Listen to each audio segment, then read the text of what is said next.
everybody. Welcome to episode 130 of Spittin Chiclets, presented by New Amsterdam Vodka. Let's say hello to the gentleman this fine Sunday, going into Monday. Let's go to Ryan Whitney first. What's going on, buddy? What up, boys? We're our special recording on a Sunday morning for Biz, early Sunday afternoon here on the East Coast. So I appreciate you guys helping me out with this and not doing it at night. So what's going on? No sweat, man. Up early watching Davey and Goliath this morning. Let's say hello next to Biz Nasty, Paul Bissonette. What's up, brother? Boys, I know you fucking fans were chirping me about the Yotes, just heading on the downward, but 3 wins in a row now. Whew. 3 in a row. And that was a decisive victory against St. Louis last night. So the Wagoon is back. And shout out to Golly Goose. Got his first goal in quite a while last night after a sick dish from Clayton Keller. Oh, that was he danced too deep, man. And that was dirty. And last but not least, our producer down in New York City, coming off a stint on the Long Island Uniondale last night. Mikey Grinnelli, what's up, buddy? Fun time at the island of this game Saturday? Yeah, I mean, I said it to you before I came on, RA. It was absolutely insane in that place. I mean, it sucks because the coolest part was the national anthem, and I was getting beers when that happened, so I'm an idiot. But it was an absolute blast in there, and to sit next to Frankie Borelli for it all was crazy. Yeah, I pounded the Islanders because I figured, right, crazy atmosphere. They're coming back. I'm going to take them. And they went down 2-0. I was sending them texts. I'm like, your team's a joke. Fuck this team, but what a comeback. Big win for the Isles back at the Coliseum. It's going to really suck having to go back to that shitbag place in Brooklyn. But, Grinnelli, how much of a dump is the Coliseum? That place is a shithole, too. Oh, it actually wasn't that bad. No, it's not. That's a dump. They redid everything. They redid the whole inside. They redid all the seats. Like, it wasn't. Oh, really? Yeah, they redid everything. I was asking Frankie. Okay, all right. The old place was, it's definitely not the best NHL arena I've ever been in, but it wasn't as bad as I think it was previously. I don't really understand why they redid the seats in the inside. Aren't they tearing that thing down? Yeah. What a fucking waste of money, man. I don't get it. Yeah, it doesn't make any sense. And now if you're a player on that team, how do you go from that atmosphere, playoff-like atmosphere, back to Brooklyn where the fucking Jumbotron is not even centered on the ice and shit? Oh, yeah. In the same way I pounded them last night, I'm going to just pound whoever's playing when they got to go back to Brooklyn. Guys are going to be like, are you kidding me? So, but still, pretty cool for Islanders fans. They seemed fired up. The only good thing about playing there were the Ice Girls back in the day. They had some of the best in the league. And they had a couple that would spray this perfume on themselves. Yes. And they would go by the bench and I'd be like, God, I'd be skating my next shift with a heart on. Please get benched. Skate by me. Oh, yes. Wasn't the visitor locker room at the Coliseum awful? Isn't it like a high school locker room? Before the renovation? They actually had kind of redone it. When I think I never saw when it was real bad. I mean, I know when I first came to Biz, remember the Penguins' old visiting locker room at the Mellon Arena? Oh, that place was like an MDC rink. You were playing in Medford. But hey, we do want to bring up the point that we have a special guest today, and that is the GM of the Chicago Blackhawks, Stan Bowman. So we kind of previewed that we had a GM on. This was big for us. We had about an hour and 10 minutes with him, Mikey? Yep. We also got a good pushy crusher 6'9" out of Biz in it. Yeah, when Biz is asking a current NHL GM if he has burner accounts. Actually, I'll let everyone else listen to the question. But either way, we really appreciate his time, so that'll be coming up soon. All right, what are the happenings around the league? Well, yesterday was the deadline for William Nylander to sign. The 22-year-old finally signed with Toronto, practically the last minute. Per Jonas Siegel's piece in The Athletic, I just want to give the guy proper credit. Nylander called Kyle Dubas a half hour before the deadline, said, do you want to make a deal? At 4:52, the Leafs had a signed copy of the deal. Good thing they didn't have business internet. Could have ran into a real issue there. Both you guys. So so he literally called it. It's just kind of like, why couldn't this have happened, 3 or 4 months ago? And I got some info from Uncle Bob McKenzie here. I used some of his tweets. Basically, it's a 6-year, $45 million deal. The actual dollars, because of the proration, because he's starting late, is $41.77 million is what he's going to get. But 6 years, $45 million. The cap hit is going to be a big cap hit this year. because of the way it's structured. And then it's going to be $10.2 million this year, and then $6.969 million for the final 5 years. So, I mean, it doesn't seem like a number they couldn't have come to an agreement a few months ago. So, what's your take on it, Whit? I said the same thing. I saw the deal. I saw it got done. And you started seeing a lot of well-respected hockey names, journalists say, I think something's getting done today. So I wasn't that surprised. But I was surprised in the sense of you saying, what the hell? You guys couldn't do this? Was the contract? This is what we waited for? Everyone the entire time was pretty much saying around 41 to 45 million over 6-7 years. I mean, I'm shocked it took this long. It makes me think the kid just wanted to chill for half the year. Let me just relax over here. I'll just have a little joyride, skate in Austria or wherever the hell he was skating. But 45% of the entire contract, I think, is paid to him in the first year, whether it be signing bonuses or the salary from the first year. So good job by the Leafs. I feel like it's a win-win. I mean, which is kind of silly considering they both stood their ground for so long. But they both got, Leafs got their guy at a reasonable number, and now the Leafs, who are wagging, they've won 4 in a row, and they look incredible. Austin Matthews, Jesus Christ, he hasn't slowed down since the injury. But now they have Nylander, so the Leafs are looking for real. 42.5% of that deal is going to get paid off in the next 7 months. I mean, this is kind of a state tax situation where now all of a sudden I know you fuckers are going to laugh when I said that. Love it. Hey, I should get an alarm. I should get a biz state tax. Yeah, we'll get the silly season horn from Budweiser Canada going every time I mention that. But no, on a serious note, is these rich teams have the ability to pay these guys a lot of money up front, where it gives them more flexibility down the road. And for those, I guess, how do I explain this for people who are wondering what the fuck I'm talking about? Is, if there's a market that doesn't have a lot of money, they're cash flow. Cash flow, like 3 years into this deal, once let's say the Leafs pay off the signing bonus, then a month into the season, they can get this guy and pay him less than what his cap hit would actually be towards his new team. But James Myrtle had a good point. He said the Leafs should do that with every contract going forward, anything to give them greater flexibility in the future. And it's just an advantage for a team that has a lot of money. On that note, I think that William Nylander has a fucking huge set of balls on him, because I saw a couple tweets saying that he had some big balls. Big time. I mean, man, he essentially got what he wanted, because he waited all the way till the fucking final minutes. And, I was never getting mad at either party here. I know people who are attached to Leafs Nation probably get a little bit more emotional about it, but you had a GM who was looking out for the greater good of his team over the overall. And you had a player saying, hey, listen, like, I know what my value is, and this is what it is. So people get so caught up in it, and they're like, "Oh, listen, if I'm him, I would have signed that thing a lot earlier." And another thing that was weird about it too is like he did get. I would imagine that his number he was asking for was probably a little bit over $7 million. The money that he lost not playing the first 2 months of the season would have probably just made up for that in the 8-year span anyway. So I don't know. Maybe it was a case in point where he wanted the structure where he was getting a shit ton of money up front. And I mentioned that actually in that Instagram live. I don't know if you guys checked it out. Is fuck Whit, what's your money guy making you a year? Plenty of money. I would say, let's say 8%. I mean, all of a sudden, 8% is a good year. Yeah, I mean, if you can get 8% a year, that's, look at 6-7 kind of guaranteed, right? Well, all of a sudden, this kid gets 42.5% of his entire contract in the first 7 months.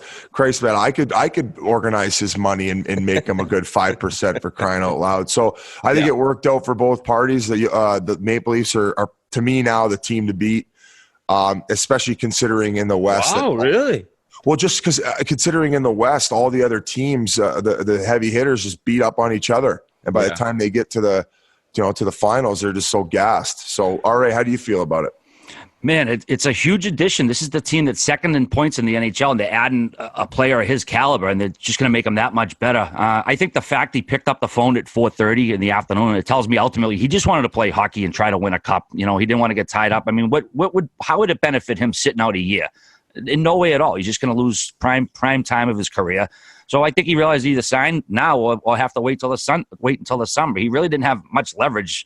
I I mean, other than sitting out and, getting him locked up for a shade under $7 million a year, great move for the Leafs. I mean, if he's producing at this level and keeps progressing, I mean, he's going to be an unreal bargain in a few years. And it gives him the security, Nylander. It gives him the security he was seeking. He's still only going to be 28 years old at the conclusion of the deal, hypothetically still in his prime, and have another huge contract potentially down the line.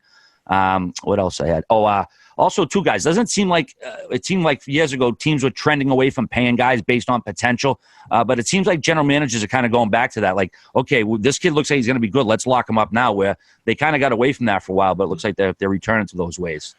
You almost have to. Because in a sense, you have to bet on yourselves knowing how good this kid's going to be. And if you see some parts of his game that you love, and then you see some parts you don't love, that's when you have to decide how long-term of a deal do we want to offer this kid, because we're going to end up getting throttled by him at some point if he lives up to what we think he can be in terms of the player he can become. So teams have to make a decision, and I think that it works out great for both parties, because players are looking at it. Now, I guess if you're old school, you could argue, well, these kids are young and they're getting so much money, maybe they shut the mill like Ryan Whitney. But no, Ryan Whitney battled injuries. He didn't really shut the mill. But you got to wonder if a lot of these guys are, driven enough to become set for life at 23, 22, 24 years old, and then be willing to put in the work to become the player that they're getting paid to become. I mean, a lot of times the money that guys are getting thrown at them, it's not for the player they are now. This is going to be what you're worth. So it's going to be up to the player, but I do agree, RA, teams are certainly showing, and that's all workings of the cap and figuring out how to kind of beat it and work ways around it, and lining guys up and lining their pockets earlier in their career. I do feel that maybe that in the next CBA that should be addressed, though, as far as how they're structuring deals, because teams that have a shit ton of money do have an advantage. They're going to have to structure it where they're paying them, they can only pay them up to a certain percentage, in the first few years of that contract, because that's an advantage. It's an advantage to the CBA, and it's being manipulated by teams that have dough.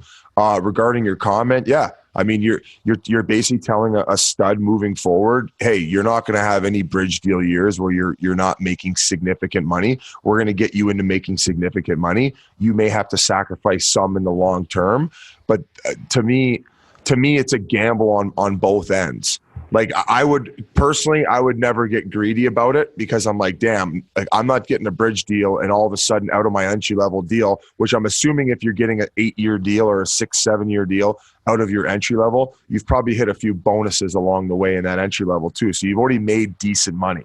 I would say Nylander was making 1.5 to 2 in his entry level deal. He had back-to-back 60-point seasons. So I'd imagine there was some bonuses hit. But yeah, I mean, it goes down to a GM not wanting to have to be the guy to overpay somebody, where you're like, hey, listen, I'm going to risk a little bit off the top here, and if he scales up to where we expect him to, I get him a bargain in the I want to say you're lucky enough to get it in the second year, but like the third, fourth, fifth, and sixth year of this deal, if this guy becomes a point a game player at $7 million, you're fucking laughing. Hey, and then especially at that time, if you have him locked in for 6.9 average, and he's a point a game guy, think about how much leverage you have in trades after that. Not only is he a good cap hit, now you can get your stud defenseman, and that's a story for another day. So. But I feel like I don't know Nylander. I never met him, but he has the look of a cocky kid, which I guess you got to respect. And I feel like the entire time he was telling his agent, I'll call it 4:30 the last day. We'll get this done. He's like, I don't know. Like, the kid, you could just tell the entire time nothing really bothered him, or at least from what I saw. And then he made the call, like you said, all right, okay, let's do something. I'm set now. So good for the Leafs and good for their fans, because they are a club and a half right now. Yeah, it wasn't like he was sitting around eating ramen noodles, like living paycheck to paycheck by any stretch. And Biz, you just mentioned trade. He does have a modified no-trade clause in the final year, and it's only the final year because he wasn't eligible for a no-trade clause in the first 5 years due to his age. So that's something, keep an eye on. If Leafs say, oh, yeah, we want you here, but if they're still going to need a top-tier defenseman at some point, and, I guess he's still potentially trade bait. A couple other notes, too, just on the deal. The way it's structured, we're just talking about how they got to kind of play with the money a bit. $24.3 million of it will come in the form of signing bonuses over the life of the deal, and only $20.7 million in base salary. This year, he's going to make 6.77, which is off the prorated $10 million, adding a $2 million signing bonus. So he's going to make 8.77 this year. He's doing all right. And then next year, he's making $700K. The signing bonus is $8.3 million next year. And then the last 4 years of the deal, the base salary is only $2.5 million, and the signing bonus for each of those years is $3.5 million. So, they just finagle the money so it works and gets under the cap, and this is how we get here. And boys, before we move on, I just want to congratulate every non-Leafs fan for getting through this, because obviously it's taken up a lot of the hockey world talk, and I'm sure you people are sick of it. So let's put it to rest. We've all made. It's better than if you're an NFL fan and you just listen to these scumbags just beating women and stuff. So our holdouts are a little better than your domestic violence complete rats in the NFL. Yeah. The NFL is the real sick league. That place. Whatever, we'll go into that later. Boys, quickly, I don't know, Ari, your next topic, but I just wanted to mention, shout out to the Buffalo Sabres fans. The streak ended, but those wagon shirts were flying off the shelves. And those are the best T-shirts we've ever released as well, I would say. They are awesome. Yeah, kudos to Grinnelli. Oh, speaking of Grinnelli, I need to know regarding the whole Buffalo thing. We're not going to talk about the team. I want to know what was going on online with you and this Jimmy Murphy guy. I actually follow this guy. Like I follow a lot of media people because I'm always interested in what other people's opinions are and what they have to say, so I can argue with them. But so, what's the story here? Some people who don't have Twitter or who weren't paying attention that day are probably going to want to know the details. But you got into it with this Jimmy Murphy guy about your Buffalo Sabres. Yeah, I mean, essentially, the guy called Jeff Skinner overrated. So I said, no, he's not. I called him out for it. And then when the Sabres lost, he tried to come back at me. And, I mean, the way this guy works, RA knows this guy. RA knows how he works as well. He does this for attention. He knows we're the big boys. So he comes barking up my tree because he knows it will get him a couple Twitter followers. I reached out to him after. Behind the scenes, he's calling me a Twitter tough guy. I messaged him and I said, fight me in rough and rowdy. Let's settle this like men. How old is he? He's like 40, and he's calling me a tough guy. I offer you out. And he's saying that, I'll see you on the 9th floor of the press box, and you won't be saying this to my face. And I'm like, all right, well, then let's settle this like men, and let's fight in rough. And let's make some money at Rough and Rowdy. You used to work with this guy, though. You used to work with this guy. Yeah, I did a podcast with him right before I joined Chiclets. That must have been a monster podcast. I got him his fucking last job. Fuck that guy. He's a clown. What a little weasel this guy sounds like. He's a clown. So does he want to fight you or what?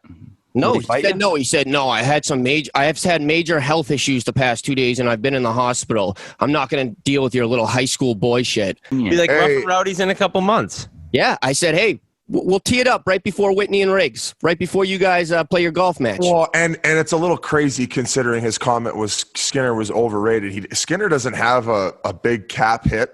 I mean, no one really talks. They traded draft picks for him. He's got 20 goals. Yeah, he got 20 goals. So, I mean, if anything, it just looks bad on him for making the comment. Now he's trying to justify. This is probably good for him, though. I don't like getting in media risks with the other media guys. Like, I don't really care enough. We live in our own little bubble on this podcast. You know, we got fucking Pink Whitneys we talk about. We got RA's Simpson jokes. Hey, by the way, I want to go at you for that internet crack. Your internet's worse than mine, you piece of trash. I don't know. I think Grinnelli will agree. Mine. I stepped it up. I finally got things working. It's been fine the last few days. And by the way, go ahead, Biz. Oh no! I was just gonna. I wanted to finish up with this Jimmy Murphy guy. Like we don't have any ill will towards him, but like, I mean, you think he's coming after you because he wants the follows? I mean, I guess so. I mean, I thought I was friends with the guy before, and then he's calling me a Twitter tough guy, and he's calling me all this shit. So I said, let's just fight. Let's settle this again. All right, I'll be your ring man. Hater. That would be awesome. Hater. That would what be a fun. hater. Hey guys, before we go any further, just want to talk to you for a second about Quip. When you think of the perfect gift this holiday season, you probably don't think of an electric toothbrush, but the Quip electric toothbrush is one of the most gift-guided gifts of the season, and here's why. It's perfect for everyone with a mouth, and it's something they'll use twice a day. Quip has the sensitive sonic vibrations that are gentle enough on your sensitive gums, and with a built-in timer with guiding pulses to remind you when to switch sides. Most people don't know you got to brush for 2 minutes a day, and you got to take care of all the teeth. They dilly-dally, but Quip makes it easy to brush all your teeth. And it also makes holiday travels clean and easy with the multi-use cover that mounts to mirrors and unmounts to slide over the bristles for on-the-go brushing. Doesn't require a clunky charger. It runs for 3 months on one charge. That's unbelievable. Quip is the gift that keeps refreshing, with brush heads automatically delivered on a dentist-recommended schedule every 3 months for just $5, and you can even gift prepaid refills for a year to make sure they're never old. To make sure you're never using old, worn-out, or ineffective bristles. Quip is the first electric toothbrush accepted by the American Dental Association and has hundreds of verified 5-star reviews. I love my Quip because it's not one of those old ones, cheap toothbrushes you get at the dentist, falls apart. Next thing you know, you're spitting out bristles after a month. Nuh-uh. It doesn't work that way with Quip. Okay, Quip is a big ticket tech gift. Big Quip looks like a big ticket tech gift with the stocking stuffer price, starting at just $25. And if you go to getquip.com/chiclets right now, you get your first refill pack for free with a Quip electric toothbrush. But you don't have to tell your giftee that. That's your first refill pack free at getquip.com/chiclets. By the way, shout out to all the Pink Whitney people out there. I mean, did you see the battle shots, I guess it's called? It's like the old game Battleship, but you drink shots. I mean, that's after my time. I never seen that in college, but they were doing shots. A couple of guys used it for their Secret Santa, and they actually printed out the Whitney labels, the one that our buddy Bernaldo made. So shout out to everybody who's still drinking the Pink Whitneys, the New Amsterdam vodka. Everybody's happy with what's going on, so keep pounding away and drink responsibly. Yes. Love it. Hey, how about the Oilers boys? Since old Hitch shows back up in the league behind the bench, just chirping at people, change jumping, and the Oilers are 4-1-1 under him. Just buzzing. Big win last night against the Vegas Golden Knights. McDavid's goal. Are you kidding me? Oh, this is a complete joke. I just wish the Oilers were on a little earlier because I love watching them play because of that savage. But Hitch has them going, so shout out to the Oilers who are buzzing around. Guys, I don't know how many times we talk about it, but to me, McDavid's the greatest hockey player to ever be born. Just as far as his sheer I know people, Gretzky. Listen, I fucking love Gretzky, and I love what he did, and obviously he's got all the records. But what McDavid could do on the ice in today's NHL has never been seen. Are we all in agreement? I don't know. I think Sid Early was the same thing. I don't know. I'm not ready to say that. I'm not ready to say what you're saying. I think when Sid came, it was like, holy shit, what is this human being? Is this a creature? Is this a real life person? How is he doing these things? And the same's being said for McDavid, but Biz, are you saying the most talented player ever, or like the best overall hockey player? Yeah, what are you saying? Just like he goes out there and he dominates, like in today's NHL. Like it's like where like you don't see that. Like guys, nobody's skated with him. Nobody has skated like him, especially with the puck. We said the one time. Horkoff gave me shit. Horkoff told me that, and then I said it, and he's like, "You didn't even give me credit, you scumbag wit." Not surprised. Yeah, Scotty Bowman compared his initial step to Bob Buer, his speed, and I think that's the difference. Is as good as Crosby is, he doesn't have the speed and the size that McDavid does. And just to piggyback on Hitchcock, I think we got to give a shout out. We were talking about Finnish goalies a week or so ago. Mikko Koskinen kind of come out of nowhere. I mean, he was a second-round pick of the Islanders back in 2009, and right now Edmonton, in the KHL for a while. He's been lighting it up. 8-2-1 with Edmonton this year, 2.16 goals against, and a .928 save percentage, 2 shutouts. So, Hitchcock obviously cleaned things up, but we got to give props to the goalie as well. Yeah. Okay. Let me rephrase my statement because I'll probably get smoked for saying. I kind of know what you were saying. He's probably the most electrifying, and when you watch him every shift, you're like something's going to happen. And to me, he's the best ever regarding that. Like Sid's a little bit more structured in the sense where he's what do I say here? Well, like Sid does a lot of his damage like on the walls down low in the offensive zone, whereas McDavid, for me, what you just said is true in that when he swings low in the neutral zone and gets a pass at full tilt, right away you're like, here we go. Yeah. Here we go. Like you actually kind of move forward in your seat and spill some of your pink wine or your pink Whitney or your red wine on yourself. Yeah. So I'll retract my statement. Not the best ever yet, but I would imagine he's there. If he can sustain this for another 10 years of what he's doing right now, to me, obviously the point thing will never be touched. But to me, he's the best ever. If he can do that, the point thing doesn't. I mean, when you're playing against goalies back in the day that were wearing black ice fucking goalie pads and like stood up and were doing kick saves and guys were scoring from outside the blue line like it was nothing. I don't know. I might be digging myself a hole here. That's all right. It's early in the morning, Biz. You got to wake up a little, right? Yeah, and with that probably means it's time where we're going to throw to our interview with current GM of the Chicago Blackhawks, Stan Bowman. Here we go. This interview is brought to you by Felix Gray. You probably don't realize it, but the average American blasts their eyes with bright screens for 11 hours a day.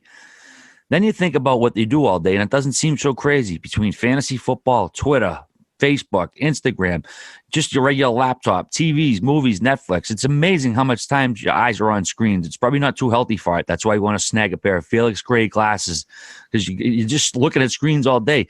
But you can protect your eyes. That's what I'm doing right now. I'm wearing my Felix Grays right now because they're unreal. They're a lifesaver. They filter out 90% of high-energy blue light and eliminate the glare coming off all the screens, so I can live my life without tired, dry eyes, blurry vision, or headaches. Usually it seems like a hassle to have to protect your eyes, and that's why most of us don't do it. But Felix Gray glasses aren't like those weird computer glasses, like nerdy looking and stuff. There's no yellow lens like Tackleberry from Police Academy, and Felix Gray glasses are handcrafted from premium Italian acetate, so they don't make you look goofy. In fact, throwing on some Felix Grays is an easy way to look pretty good. I got mine on right now. Grinnelli can probably shoot out a picture. A little stylish, a little different than usual. That's why I like them. Felix Gray glasses are available in non-prescription, prescription, and readers. With free shipping and free returns, there's nothing to lose. Don't go another day looking at screens without the help of some Felix Grays. Go to felixgrayglasses.com/chiclets to protect your peepers today. That's felixgrayglasses.com/chiclets. felixgrayglasses.com/chiclets. We are now pleased to introduce, this is a big deal, not a big deal. Our first current general manager, our first general manager in any sort of sense, the GM of the Chicago Blackhawks, three-time Stanley Cup champion, Stan Bowman. Thank you very much for joining the show. Glad to be here, guys. Looking forward to it. So we're a little nervous, and people probably think, wow, you're actually interviewing a GM. You're not just like talking trash about old locker room stories. But we're actually nervous because you're our appetizer. If we crush the interview with you, we might get Scotty on here, no? Hey, you never know. He likes doing stuff too. So if this one goes well, you just might get him. I actually wanted to get in that quickly before we get into the current state of affairs and your, professional career with the Blackhawks. I'd love to know what it was like being a 7-year-old running around the Montreal Canadiens locker room with your dad, just winning cups in Montreal. Well, it's funny. I look back at those days and, I almost thought that that's the way it always went. When you're a little kid, you don't have really a frame of reference. So from the time I can remember, I was around hockey, and the Canadiens were just such a dominant team. I mean, they would win. I remember the one year they won 60 games. I mean, it was an unbelievable record. I still think, and then actually my dad's Red Wings team is the only one that beat that record years later. So, he's been part of some special teams over the years. And as a kid, you just sort of soak it up and you absorb it. You're around it all the time. And you don't know that it's unusual for a team to have that much success until you get older and you kind of look around and see how tough it is to win. Stan, when you were, hanging around the forum, were you cognizant? I know you were just a little kid, but did you have any idea just how big of a deal those guys were, and that, they were this dynasty going on, or were you just kind of an oblivious kid? Like when did you finally realize, wow, dad has a pretty big job here and he's kind of a big deal? No, it wasn't till later, probably. We moved to Buffalo. So in the late 70s, I moved to Buffalo, and once I was probably 10, 12, 13 years old, and the Buffalo teams weren't as strong as the Montreal teams, and then you started to look back and look at the record and realize they had so many Hall of Fame players there, and you were sort of blessed as a kid to be around that and just to see, the city is crazy in Montreal for the Canadians, and I think I remember back to those days, just everybody plays hockey in Montreal. As a little kid, it's what you do when you come home from school is you play. We had a backyard rink, and that's kind of where I learned how to skate. And it's cold there, so you can make the rink early and you can skate on it every day after school. It was something that my brother and I did, and I remember those days like it was yesterday. Yeah, I mean, I know we see a lot of pictures and video of like players today, kids skating around with their teammates. Is that something they allowed you to do? Like, were you able to wheel around with like Steve Shutt and Guy Lafleur and Kenny Dryden back then, or was that kind of frowned upon in the 70s? A couple times I did. It's funny you mentioned Steve Shutt because for whatever reason, he was my favorite player. Like they had all these guys on the team that were probably, well, they were more famous than him, and it seemed like everybody liked Lafleur. And for some reason, I was a Steve Shutt fan. He was my guy, and as a little kid, that was like the guy I was always looking up to. Well, this is usually an interview where we ask guys about guys' wrenches in the locker room, but I guess we got to skip that step today. Did you play it all growing up? Were you a big hockey guy? Yeah, I played. I was a decent player. I played all through high school, and then I went to Notre Dame, and I didn't. An interesting story. I was a young kid. I was, a Pee Wee and Bantam player. We had good teams, and I got to high school, and I just wasn't having fun anymore. It wasn't. I didn't like my coach. He was sort of a yeller, and after my freshman year, I said to my dad, and I was kind of nervous to have this conversation, but I said, I don't want to play anymore. It's just not fun. Like, I didn't know what he'd say because, he's coaching. This was in Buffalo at the time.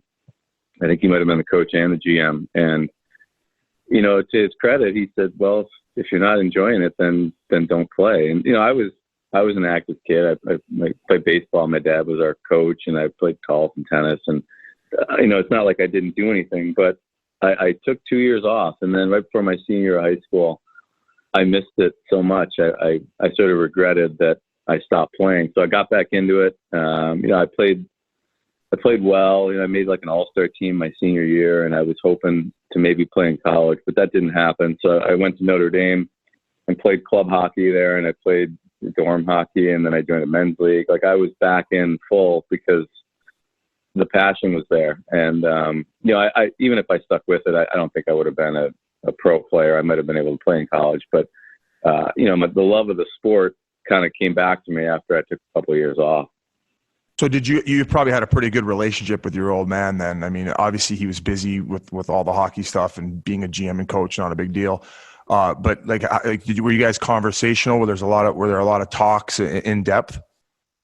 Oh yeah. Yeah. I mean, obviously mostly around sports and hockey. Like we're really into all sports. I mean, my dad, I don't know that he watches anything on TV besides sports. And it's, if it's not hockey, then it's baseball. If it's not baseball, it's golf or he'll find anything on TV. So that's sort of what I grew up with. And I was a big sports fan in general, but hockey was always dominating our life. And one of my favorite things to do as a little kid was I just would like to sit there and be a fly on the wall. So he'd let me come in.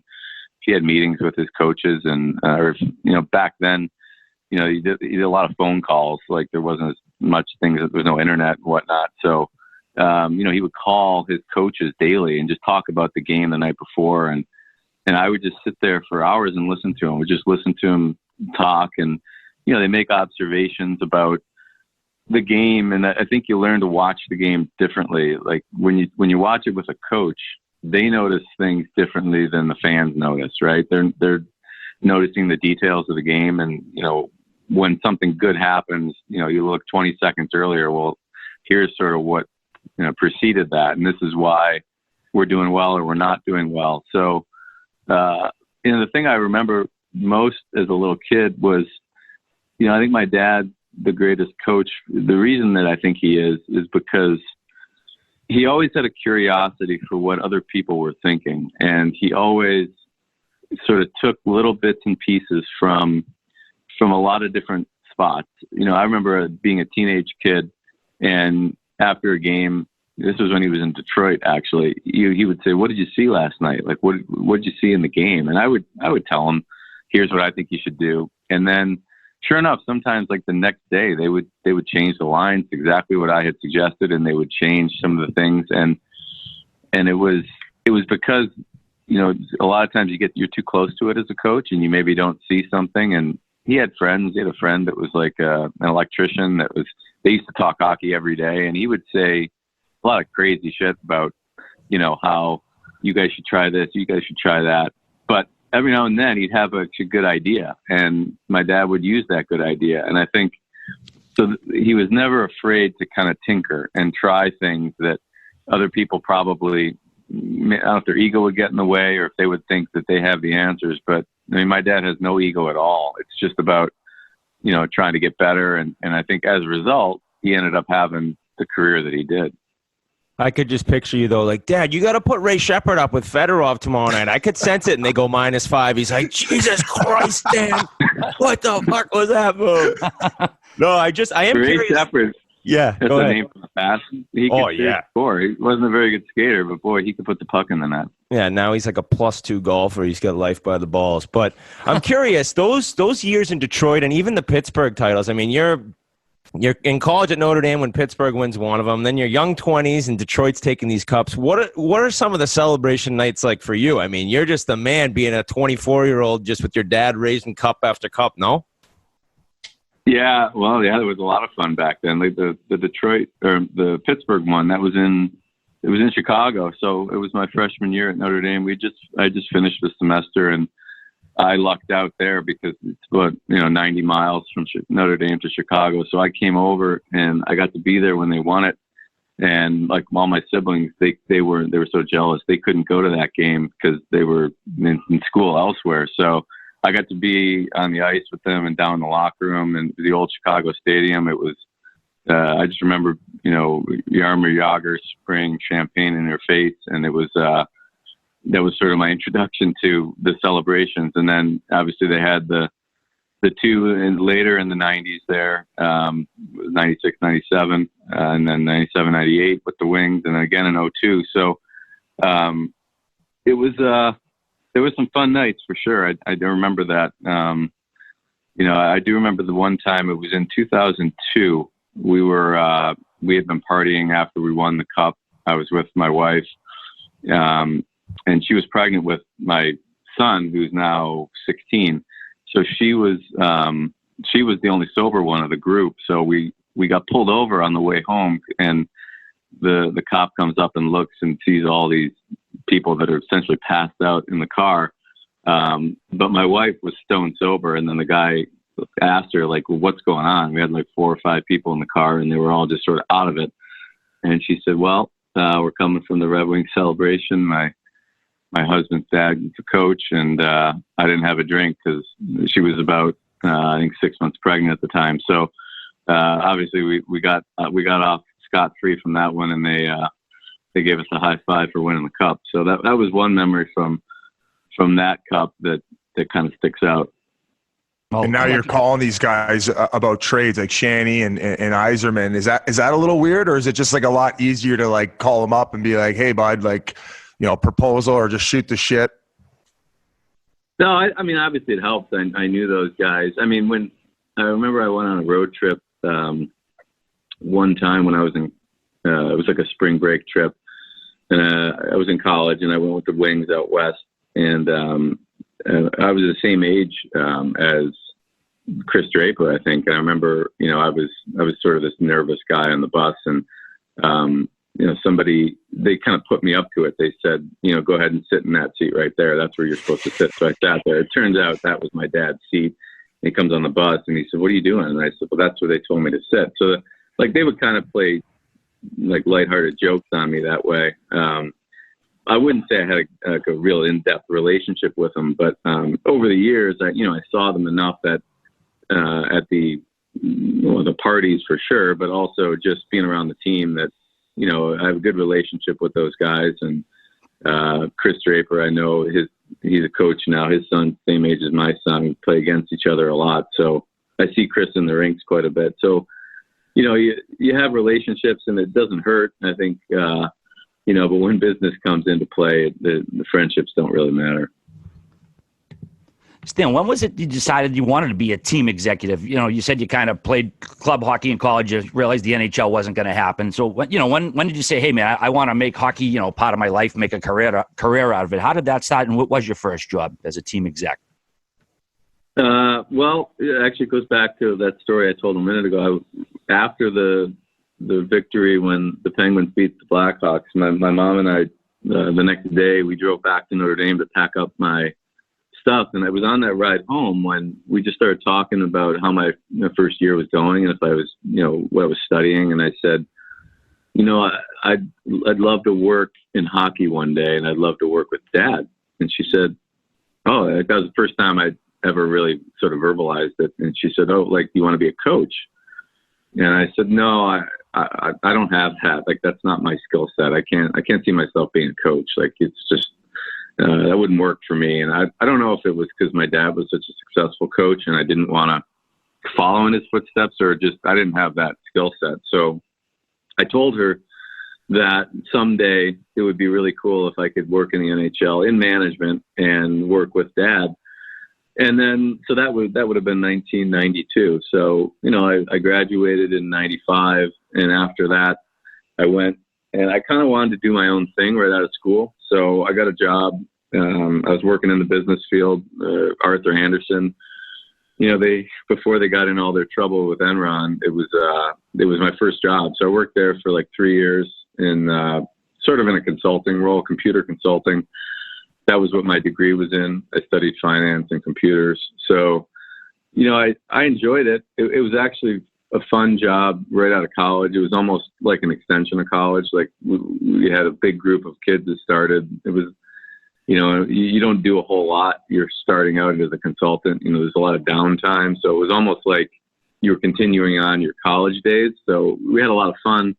And I did that for a couple of years, but I remember in the middle of this, probably 1998 or so, I think like, I don't really want to be doing this when I'm in my 40s. Like, it's fine for now. And I was good at it, but there was no passion for it. Like being a consultant and traveling around different job sites, it wasn't something I wanted to do as a career. And, I kind of evaluated where I was at, and I said, if I'm going to change paths, I'd like to do something with hockey. That's what I really care about. I mean, I was obviously a huge fan of the Red Wings, and at the time I was going to as many playoff games as I could. I would watch them all the time. So I just started sending letters around. This was about a year later. It was like late 1999. I started sending resumes sort of blindly to a bunch of teams, and a couple of them responded.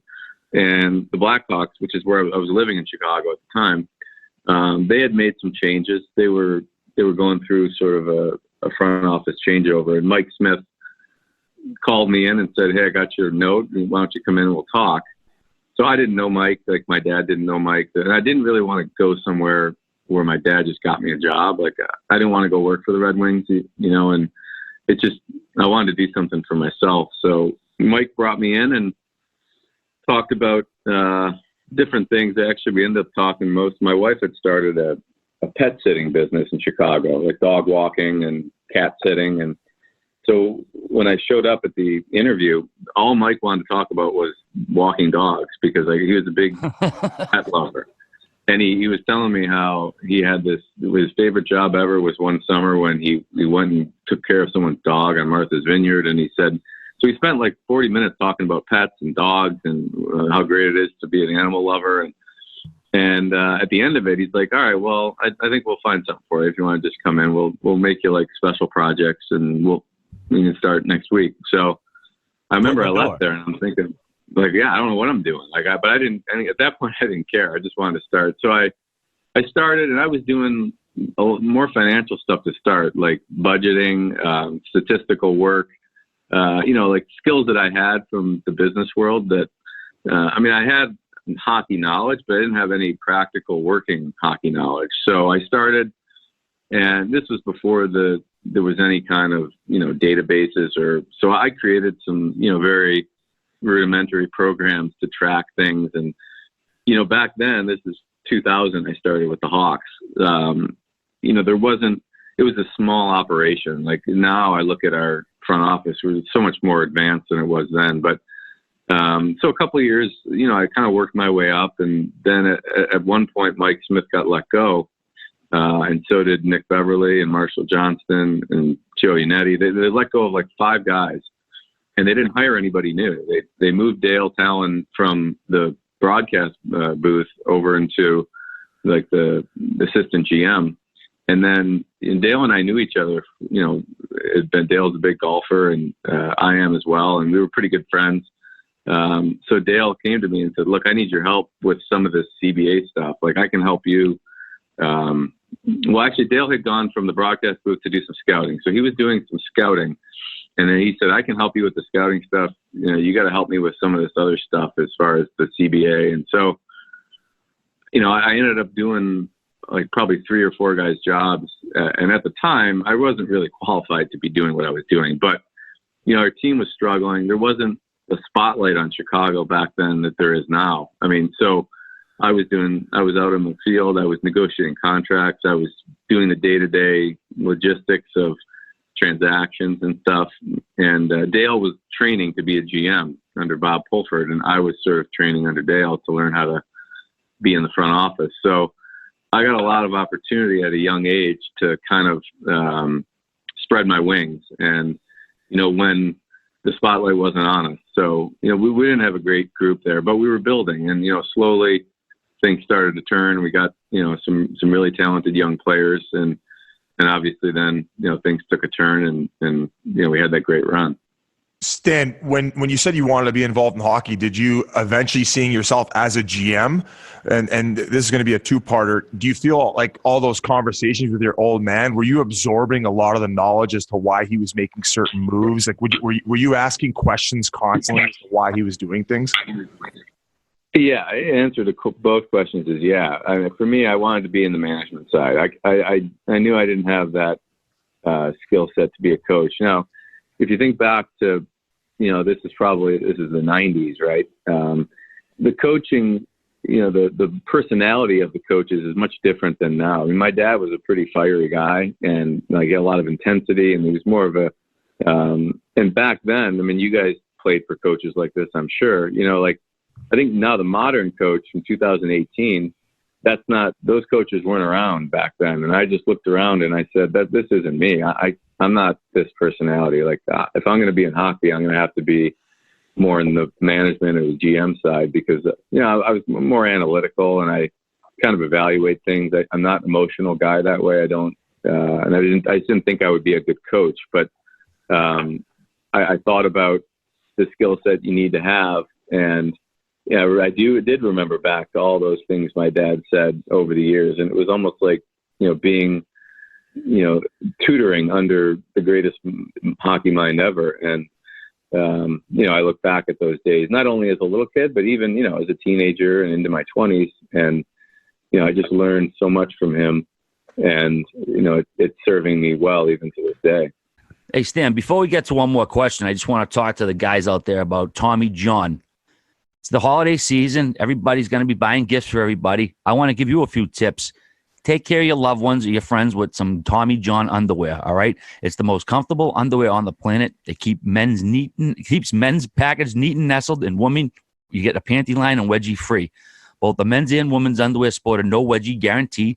They're comfortable, stay-put waistbands in a range of fabrics that are luxuriously soft, feather-light, moisture-wicking, breathable, and designed to move with you, not against you. That means no bunching, no rolling, and no riding up. If you're still on the fence wondering if Tommy John would be a memorable gift, think about all the adjusting and tugging you would have to endure or see again. I'm legit wearing my Tommy John right now. I had them on all day. Super comfy. They keep everything snug as a bug in a rug. No adjusting all day, no jostling. Everything's just perfect for you. All right, so give the gift of mind-blowing comfort this holiday season with a limited edition holiday gifts from Tommy John. Save 20% on your first order at TommyJohn.com/chiclets. That's TommyJohn.com/chiclets for 20% off. Well, it's funny you mentioned, how current coaches are. I think in the old school way of things, the way the assistant acted, that's kind of how the head coach acts now. It's buddy as you're the nice guy assistant, and the head coach is just a prick. And nowadays, it's like even the head coach is buddy. But moving along, I thought that was a shot at Babcock, Whit. That's a shot at all the coaches who used to torture me and the assistants who would come up and say, "It's okay, Whit, it's okay." But no, I'm curious. So Stan, you're with the Blackhawks. You start in 2001, and it's pretty cool how you're just kind of the odd job guy, and you're just working your way up. The question I have, and I've always been so curious, is when Dale Talon was let go and you came on, and the whole issue with the qualifying offers weren't set in time, I sent in time, excuse me. I just would like to get your perspective on kind of what happens, because I immediately thought, isn't it the secretary who's supposed to send out the qualifying offers? Like, how did that all go down? Yeah, I mean, but I don't remember the exact details of it. But I think at the end of the day, though, when something like that happens, it ultimately it's, I guess, the manager's responsibility. Although there's a lot of other people that do those steps, right? So, yeah, I mean, I'm not trying to throw stones at anybody, but I think when things don't go wrong, at the end of the day, it is the top guy. But it's not like any general manager was ever like taking the letters to the post office, right? So, yeah, there was a breakdown in the process there, but I think when that happens, it and I don't know if that ultimately was the end of the road for Dale. I think it was, this is going back in time, but it was a sort of a series of things that it wasn't just one episode. I think sometimes that's the part that gets misinterpreted in the media, as if like there was just one event that caused things to happen, and that's usually not the case. There's usually more under the surface for why something like if they make a change of that magnitude, it's not usually just one event like the qualifying offers. How's your relationship with Dale these days? Great.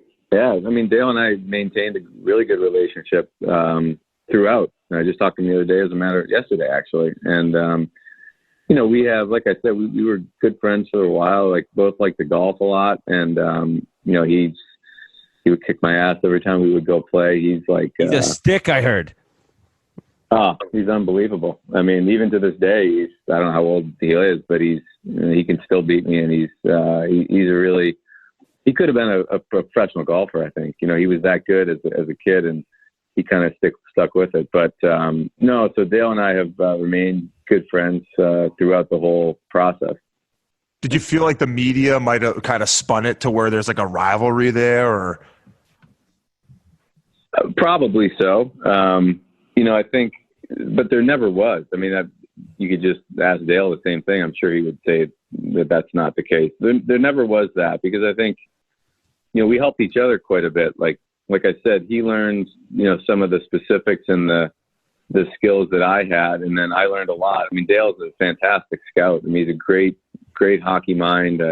I've enjoyed, over the years, we used to go to watch junior games together, and he's really got a unique talent for that. So there never was any kind of rivalry. It was just totally fabricated. But that's not the first time that's happened to me. People say things that just aren't accurate, and the media doesn't have all the information, and I think sometimes they can't have all the information, and as a result, they kind of put pieces together that make sense logically, and everyone's like, well, must be what's going on. But that's why they're all starting burner accounts, all these GMs. Well, not me. I'm never. What's your burner account? Stan the Man. Stan Makita Manson. Pussy Crusher 6969. I don't know if I'd go for that name, but no. Oh, keeping it political, are we? Yeah. This is where we're going to get weird. This is where we're going to get weird. The gummies kicked in.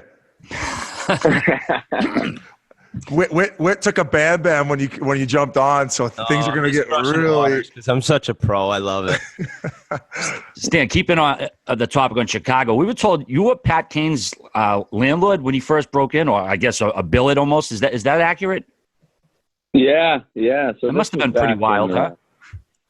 Yeah, I mean, it all came together sort of innocently enough. Like, so I didn't really know Patrick beforehand, but he's from Buffalo, which is where I grew up. My dad knew of him because he had been a phenom since he was like 13 years old. So he had met Patrick, a couple of years before we drafted him. But so we draft him, and he comes to training camp, and back then there was still some uncertainty whether he was going to go to London or not. We were going to give the 9-game sort of trial and see if he was going to stick in the NHL.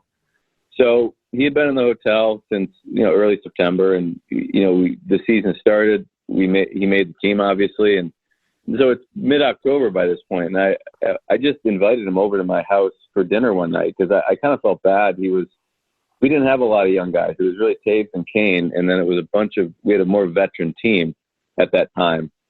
So he was just by himself in the hotel. And I think Taser might have went to live with Seabrook or somebody at the time. I think it was just Patrick in the hotel.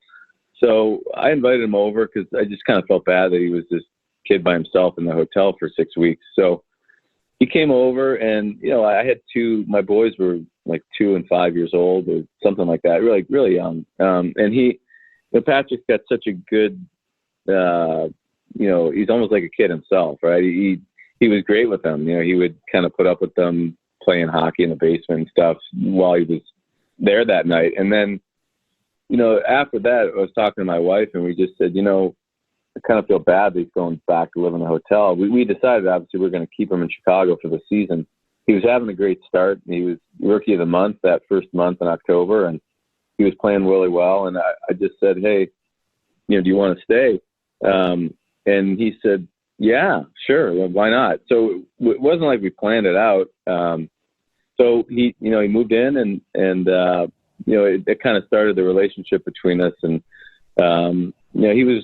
he was really good to my kids. It's something you never forget. Just the way they'd go down there, before bed, and they would kind of just barge into his room, and he's in there just on his computer or whatever. And, is that what the kids are calling it? No, they're like, hey, Dad. They're like, Patrick's still asleep. It's 3:00 in the afternoon. They're like, they won 7-0 at home. Have the day off. Dad, whose boots are those at the front door? Yeah, there you go. So he was, he was, but he was a good sport. He really was. And, it's something that, so we went the whole year, and obviously he had a great season that year, and Rookie of the Year. And, he kind of built off that start and kept it going. Any truth to the rumor that you kept his bonuses, his rent money? No, we didn't do that. That wasn't so much it. I mean, closet. Oh, so that was a rumor? I'll scratch that one away there. Scratch that one, yeah. Well, so, then you take over as GM, and then 2010 happens, an incredible Stanley Cup win. Kane scores that goal, and immediately, I'm assuming you as GM realizes, holy shit, like, we have to trade a good amount of players from this roster that are big-time difference makers. When did that, I'm assuming you realized it earlier, but when did you kind of understand this is who we want to deal, Byfuglien's got to go, things like that? Yeah, so the story to that goes back even earlier than that. So we hired Kevin Cheveldayoff. I hired him as my assistant GM, and I remember like the first day on the job. So we hired him in the summertime. He was with the Wolves, and we brought him over, and we sat down in August, and we went through the cap situation. And I said to Chevy, here's the deal. We're going to have to get rid of a lot of guys, whether we win the cup or miss the playoffs. Like that was the whole thing about it. It didn't matter how we did. Obviously, we were hoping we were going to go all the way, but we had to make those changes regardless because of what was happening with our team and players' salaries that were going to be changing. We looked at it and we knew. So it was obviously a sort of a fitting ending but we knew way back. I knew in August that this was going to happen, but I didn't want to broadcast it to the other teams because, we had to make some really, really tough decisions. And I had to basically call the other GMs and in the best way possible, portray it like, no big deal. We might move a couple guys but I had no choice. We were in danger of being, over the cap with no possibility of having a compliant roster. So we had to move these guys, and we had to move them for essentially nothing coming back other than draft picks and prospects. I couldn't take a roster player back because the only reason we were trading Byfuglien and Versteeg and Ladd and Eager and all these guys was because they made too much money. It wasn't because we didn't like any of them. And I think that's probably the one misconception was, well, we got rid of all these guys. We had no choice. We had to make a decision to have a compliant roster for the next, October when the season started. So, I was trying to play it cool when I would make my phone calls, but yeah, it was like a day or two after we won the cup. I called all of them and said, here's a couple guys I might be moving. I don't have to move them, but, I just might change things up. I'm sure most guys didn't buy it, but some of them, maybe didn't realize the dire situation we were in. And this was a long time ago, and I don't think there was as much analysis of teams' cap situations as there is now. So it was tough, though. I mean, the day or two after that cup victory, I was making calls to every GM, kind of figuring out which teams were interested in which guys, and what could I get back for them. Did any of it vary based on the fact that like you had so many guys, which is not necessarily a bad thing, because maybe you got an offer for one that you hadn't planned on moving, but it was too good to pass up, where it changed the path of everything? Or did you already have that list of guys you're like, this is my core group, and then these are the guys I'm going to move?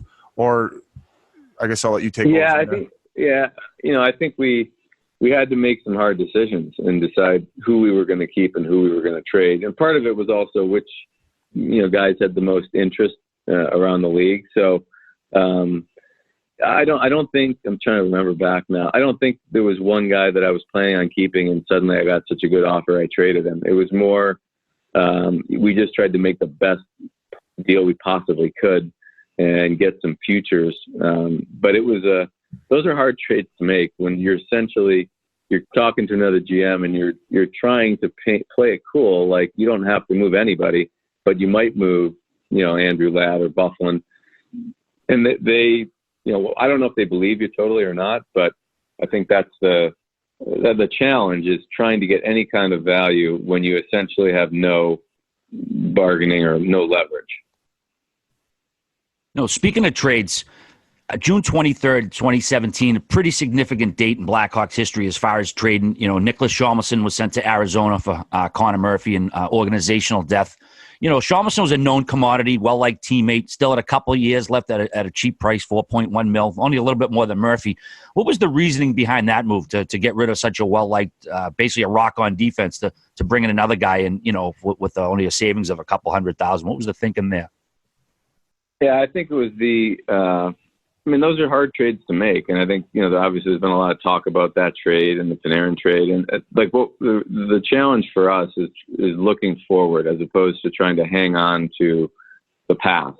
And Hjalmarsson's a great player. I mean, he's the ultimate warrior. I love him as a player. It wasn't like, when you make a move like that, it's not like you don't like the player or you don't think he's a good player, but you're trying to do what's best for your team in the long term. And, Murph, he's 24 years old. He had 5 more years on his deal at a known number, which was a lower number. And I think the reality was we were going to have to incorporate some younger players eventually. We had an older team at that time. We still had Oduya. We still had some other guys there. So it was the need for us to, turn Hjalmarsson, who was a really good player, into somebody whose best days were ahead of him. And I think, Murph's been hurt this year, unfortunately, but he's coming back next week. And I really think, he had a tough start to his career last year in Chicago last year. I think, he wanted to do so well, and I think it was a challenge for him because he was coming in replacing Hjalmarsson, who was obviously a favorite. And I think, I'm not sure Murph got a fair shake early. I think there's a lot of sort of, I don't know if we could do that over again and might have used him differently, but we are where we are now. And I think he's really going to flourish, and, his best days are ahead of him. And I think that's what we're trying to look forward as opposed to hanging on to what was good. Stan, I'm not trying to stir the pot here either. I feel that Hjalmarsson trade was kind of when the rumors or the talk circulated that there was a little bit of butting heads between you and Q, because he fucking loved Hjalmarsson. A lot to love about that guy. He thought he was one of those core pieces. And was that kind of a little riff? Was there a little conflict in that one? Yeah, no, I'm glad you asked, because I do want to kind of cover that topic, because no, Joel wasn't happy that we traded Hjalmarsson. I've never said that, but to think that caused like a rift is not accurate, in the sense that every coach and manager is going to disagree on things throughout the season. I mean, just think, even you guys on the show, you guys don't agree on everything, but it doesn't mean you can't work together. And you see. Well, I mean, have you heard R.A. Simpson's jokes? Like, fuck, come on. Come on, Stan, you laugh. There you go. It doesn't mean that that there's like a rift. I think Joel was he knew what he had in Hjalmarsson, and he loved the way he played, as did I. But I was looking forward as opposed to just that next year, and I think that's always probably the biggest push and pull between a manager and between a coach, which is coaches want to win. They want to win tomorrow night. They're not interested in even a month from now. They don't care. They want to win the game tomorrow, and they want the best lineup to win, the best players they go game to game. And I want to win tomorrow too, but I don't want to sacrifice everything for tomorrow and then be in a real tough spot. I've got to look down the road as well as where we are today. So, Joel was unhappy about that, but we moved on from it, and it wasn't like something that lingered. Like you guys can have a disagreement and be really pissed about it, but then like a day or two go by, and then you're like, all right, well, moving on. And so there was never any truth to the fact that there was this rift between us. I would say for the number of years we were together, we had very few sort of big time disagreements, and you have your little things here and there, but I wouldn't characterize it as a rocky relationship between Joel and I. I know it's been portrayed that way. That's just not the reality of it. That's interesting to hear. And you know how the rumor mill goes in hockey. You hear one thing and it's like the game of telephone. It just turns into something bigger and bigger as you move on. I'm wondering, though, you kind of glossed over quickly the Panarin trade, and that's what a lot of people talk about. Hjalmarsson was one thing, but Panarin's, he's been in Columbus and had moments of being a superstar, and him and Kane had that special connection. I'm just curious, you guys signed him out of the KHL. I was actually playing over there that year and said, this kid is, there's no question he was an NHLer and probably a star at that. So you obviously loved him enough to bring him over. And then when you moved him, what had kind of changed to make that decision? Was it just money that he was going to make, or was it more he fell out of favor with you or Quenneville? How did that all come about?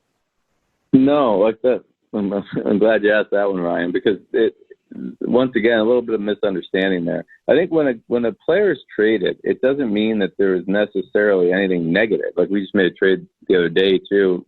We can talk about that. And we traded Nick Schmaltz, and they think, well, you must have been because A, B, and C, and it wasn't really any of those reasons. But in the Panarin deal, there was he didn't fall out of favor at all. I mean, he's a great player, but I think the situation was we didn't have any playoff success with him, and it was not his fault at all. I mean, it wasn't like we lost because of Panarin, but even though our team played well, we did it sometimes. Like it looks really good, and it's not to say we couldn't have kept him another year or two, but I knew that we weren't going to be able to keep him because of the salary cap. He is where he is now. He's going to probably make 10 plus million next year, which is great for him. I think he's a superstar. There's no question about that. But with the structure of our team, we can't afford another guy in that pay grade at that where we're at. So I'm looking down the road and thinking if we hold on to him, then we could have held him maybe one more year, but then we'd be in the position going into the last year of his deal.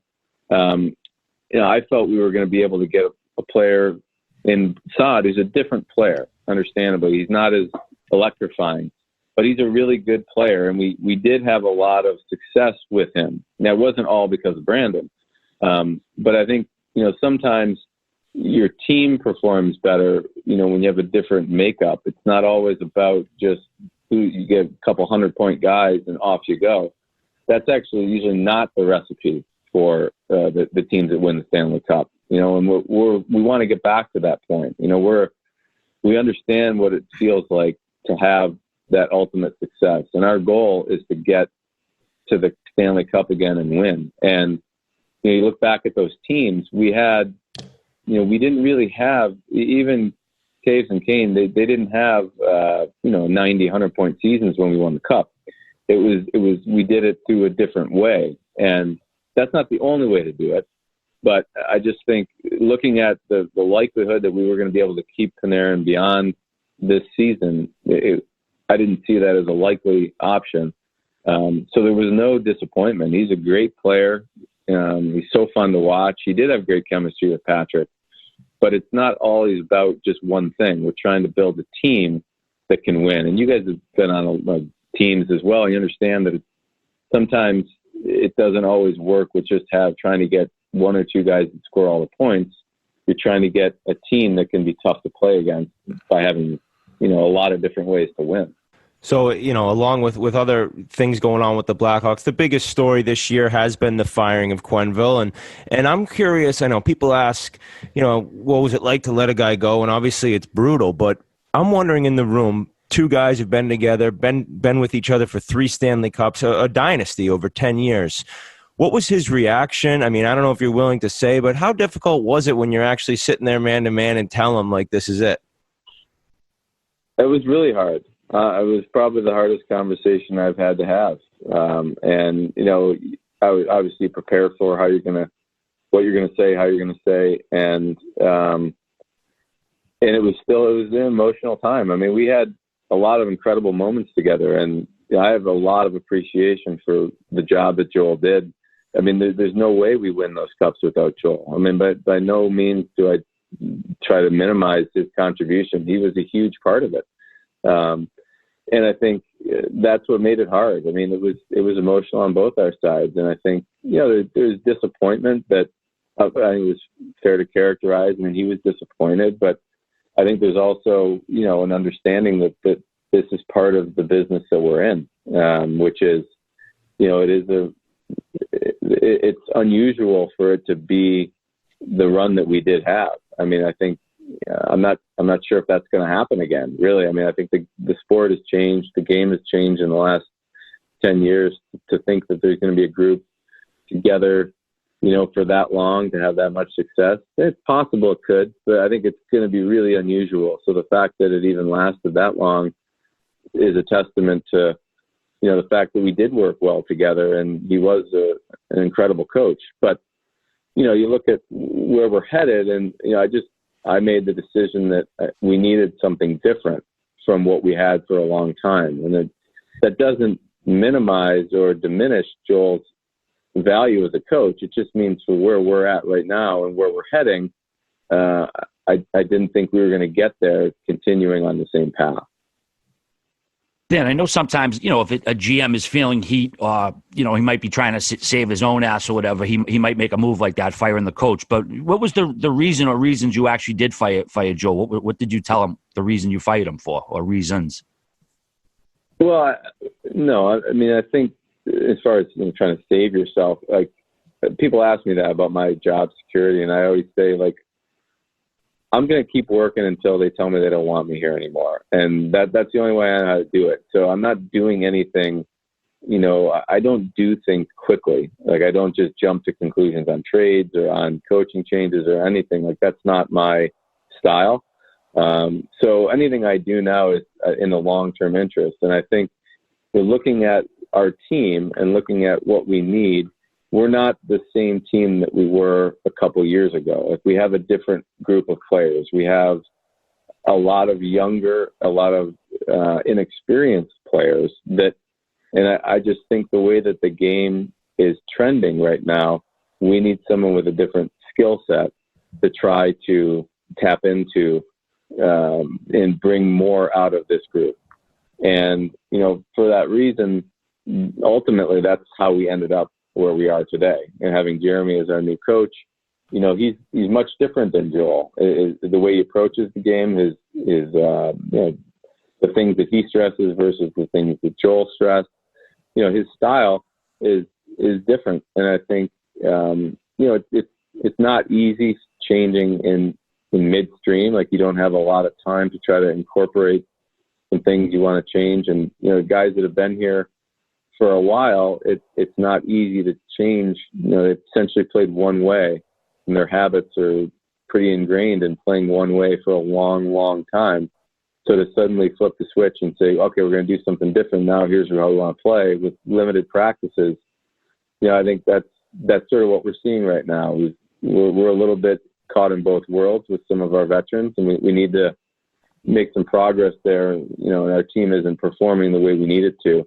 And it's going to come. Obviously, I would hope it comes soon, but it will eventually come once, they can kind of incorporate and it becomes more effortless to play. Right now, there's still some element of thinking too much. And as you guys know, it's really hard to play hockey when you're thinking. And I think, for that reason, we're not seeing the performance and the results that we want right now, but we got to stick with it.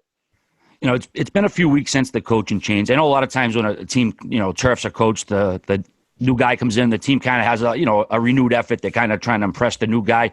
I've been watching the Blackhawks a little. I've talked to a few other media folks. I don't know that there's been such a significant change with the Blackhawks. I know what's today's Thursday. The other night, I think it was Wednesday night or Thursday, Jeremy Colleton said, I'm not new here anymore. I've been here long enough to basically get pissed off and yell at this team.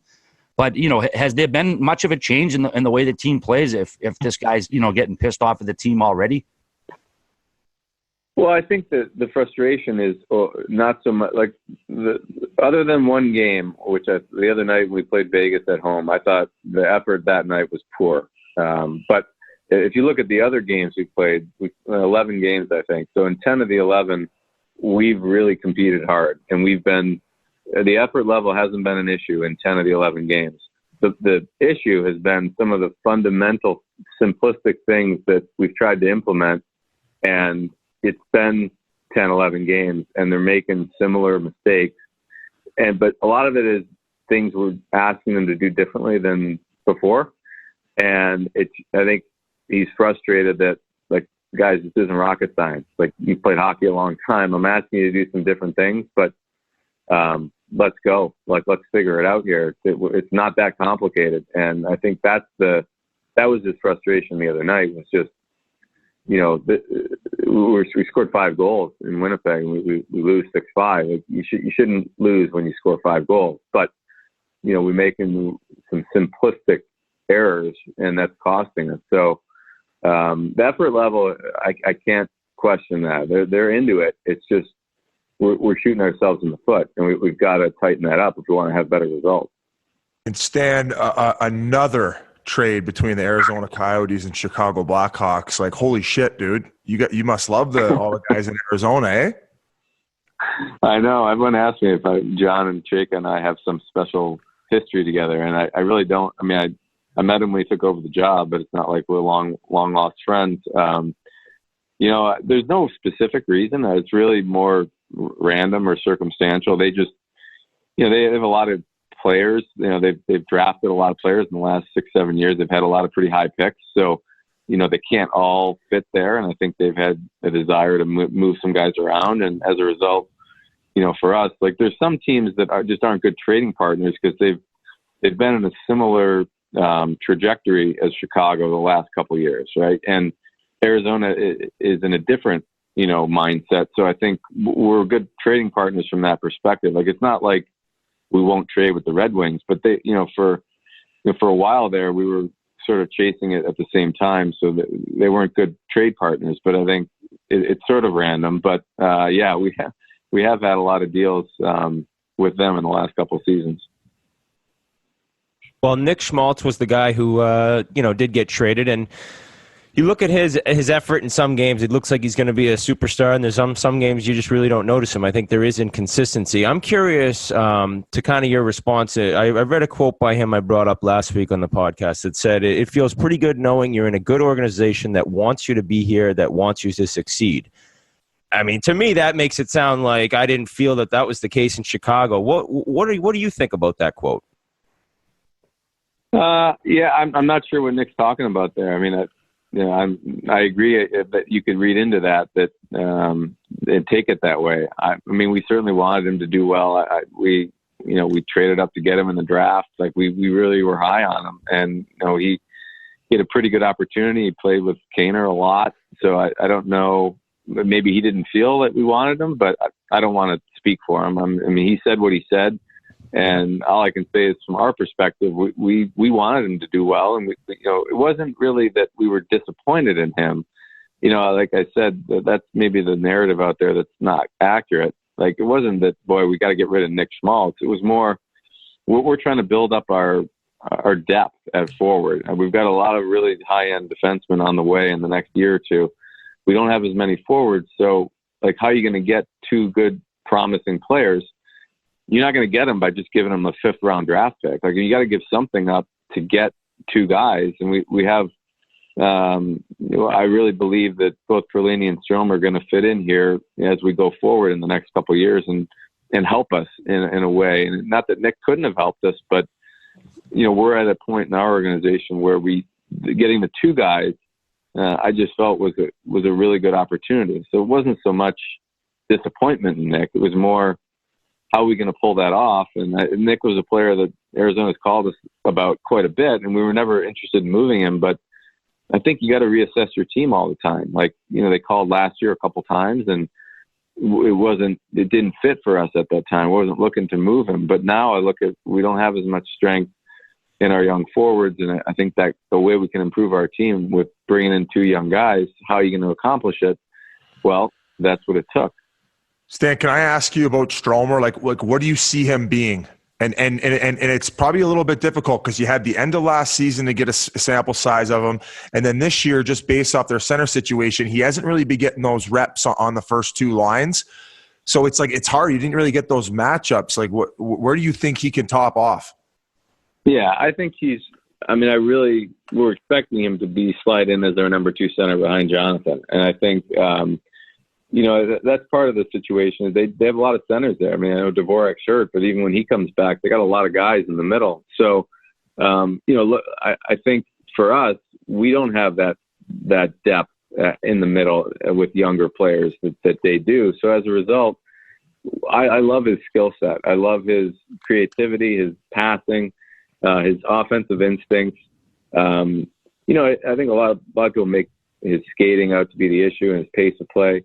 I mean, obviously he's not Connor McDavid with the skating, but yeah, and when he gets up to speed, his skating is fine. It's maybe just quickness off the mark, but that can improve over time. And so that there wasn't a big issue with us in that. I think just watching him, the couple games he's played, he's made some really nice, like, the way I would characterize it, like, he's one of those guys when he's skating and all of a sudden there's a puck bounces loose, comes to him. He knows that next play. He doesn't have to pick his head up, look around, figure out what to do with it. He knows where to go with it right away. That's a pretty unique. You have that or you don't have it. Like, it's really hard. You can't necessarily train that into a player. He's got the reading of the game. He's got the hands and the skill set. Now it's just a matter of taking the next step and doing it consistently. He did it at the end of last year, and this year I went to watch some of his games, and he actually played fine in the games. He didn't play a ton of minutes. No, he didn't. He played fourth line center, and their line was probably the most effective line when they were going, and obviously probably because of the matchups that he had. But like, to touch on your point about his, like, you could just tell he has that hockey sense and that skill set where he can slow things down that not a lot of people have. You have to be born with that. You can't just all of a sudden get it. I think if he's able to gain that extra step and maybe a little bit more meanness, kind of like Taves, like Taves, like, he fucking wants to win, and you can see that. Like, he'll get in it, he'll mix it up. If he can just gain that extra step, I think you got a player on your hands. Yeah, well, and that's what we obviously hope playing with Jonathan. Like, Johnny was that way right when he came into the league. Like, he's a really determined. I think what makes him such a good player is he's got such a strong will. I mean, he wants it so bad, and he's really competitive. And that's something that you can learn from that. You can be around that, and you see why he's so effective and why he's been such a good player in this league for so long. You're right. Like, when he gets in the battle, he finds a way to stay in the battle. And, it's not always pretty, but he finds a way, to keep that puck alive. And I think it's like the determination. And I think that's something that maybe that's not a strength of Dylan's right now, but I also see a willingness. Like, the thing I like about him, that I've known him very briefly here, is he loves hockey. And I think I've found that's not the case with every young player. Like, he's passionate about the game. He watches hockey 24/7. He knows everything about who's playing well for the Dallas Stars. He can tell you, what stick they use, what curve they use. He's really into the game. And guys like that, I think you have a good chance when they're around other guys. Like Johnny's the same way. He's really into the sport. Hopefully he can help mentor him. Stan, the team was swept by Nashville in the first round of the 17 playoffs. Didn't make the playoffs last season for the first time in 10 years. What do the Hawks have to do to return to being a top-tier contender? And despite the 3 cups you guys have in the last decade, will the fans have the patience for a sort of, on-the-fly retooling here? Well, yeah, that playoff series was obviously a real eye-opener for us. I think. I know. I bet you guys. I got crushed. We let you down there. Send some of Kane's rent money over. We did. We scored 3 goals in 4 games. I think we got shut out both games at home. I mean, I remember that series well. I think part of it was we were too slow to sort of take seriously that we might lose, and we lost game 1, 1-0. I remember it was sort of a fluky goal. We had a ton of chances, couldn't score. So game 2, you're still feeling pretty good. You're feeling like, all right, we just got to stick with it, and we're going to be fine. And we got hammered 5-0 maybe, or 5 or 6-0 at home. And it was like, wow. Now we're going to Nashville, and it's almost like, what's going on here? And I think before you knew it, we had scored 3 goals in 4 games, and it was, that was really. It was an eye opener that things had to change. Like we weren't just going to come back because we had come back the years before. We weren't just going to win because we had won before. We needed something different. We needed to change. I think we didn't. We were too stuck in just sticking with it. And I think and obviously last year there was a lot of things went wrong last year. It didn't help that we didn't have a goalie for half the year. But even besides that, we didn't. We just didn't modify our, the game changes. That's the one thing I think people don't recognize, and maybe the media doesn't pick up on it quickly enough, is the game changes every year right in front of your eyes. Guys that were good players a year ago aren't good, and guys that weren't good are now better. Like, things change and you have to adapt to them.